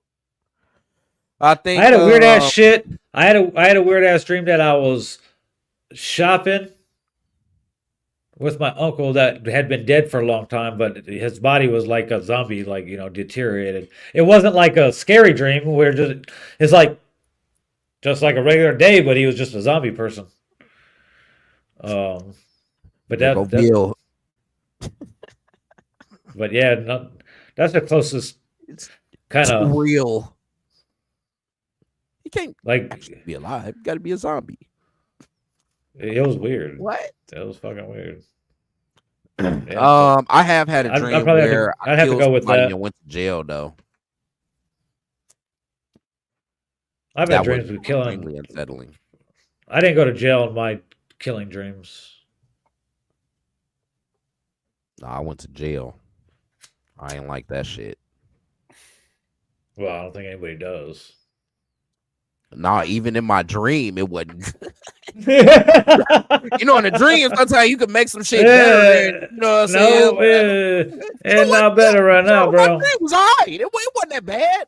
No, nigga, that shit was fucked up. That shit was fucked up. What about you, Bianca?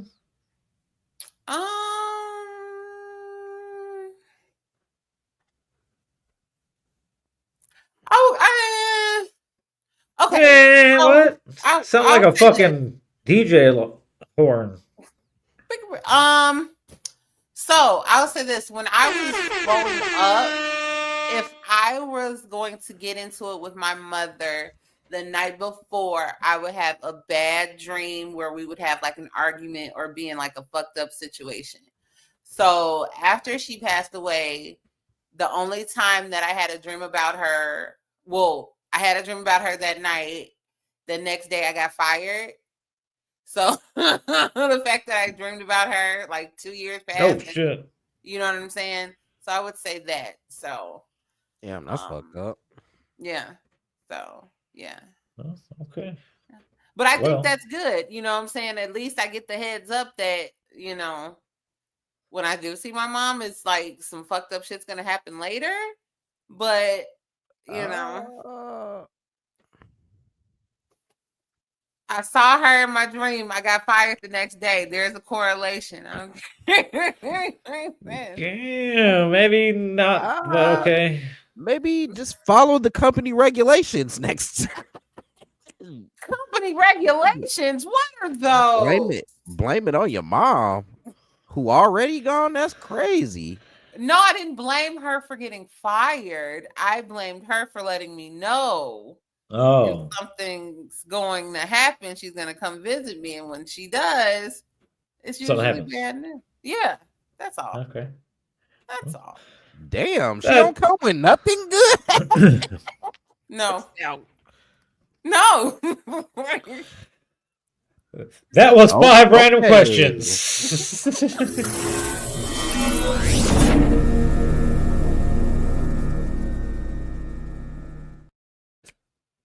Rest easy, mama. Oh, she Episode number 145, the 4-year anniversary. That's crazy. 4 fucking years. 145 episodes. Moving right along. Yeah, man, I want to do my Stone Cold shit, dog. What better not mess up that home. No, I had 2 beers. I was gone. You know what I'm saying? Okay, yeah. I made But a you little did mess. not I do. tried to drink both of them at the same time. That shit's all over my. that did not work out the way it Yeah, planned. it didn't go like how I wanted it to go though. But Not at all. No, not at all. This coming week, I don't know what's going on this week. Upcoming nothing. Fucking school. Fucking. I'm in the final stretch of this term. This is going into week 7, so that's fucking the last 4 first weeks. day of December, right? Yes, Yeah. today is December 1st. Christmas is coming up.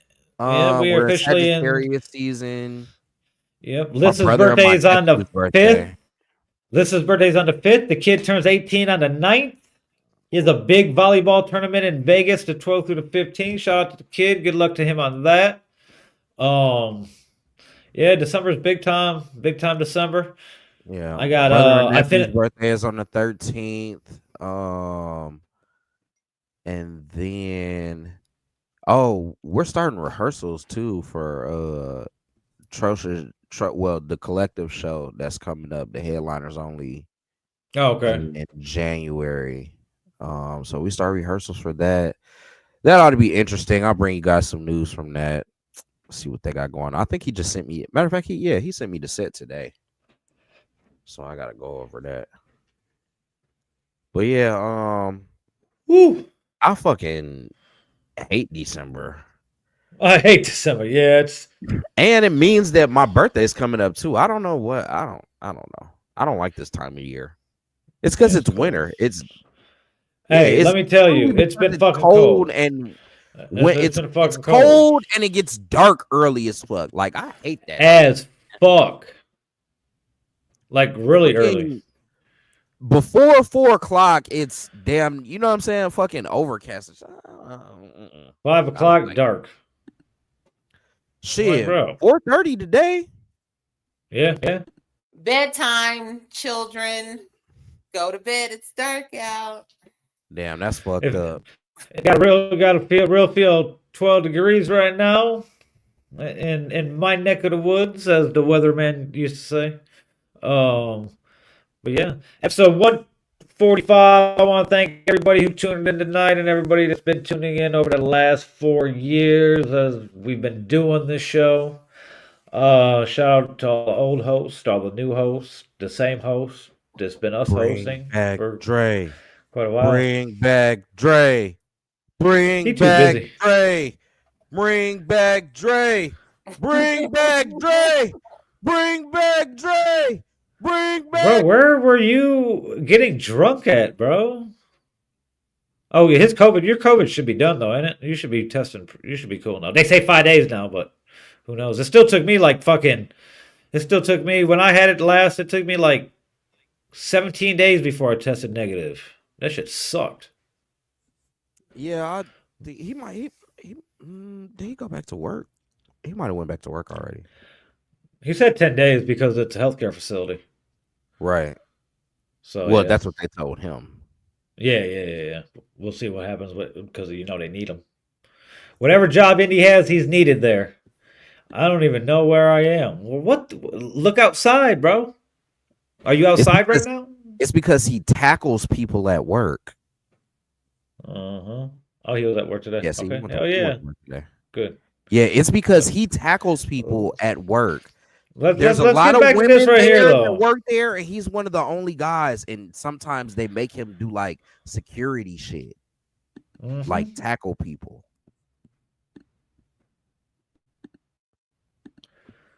He is not a first-round draft pick.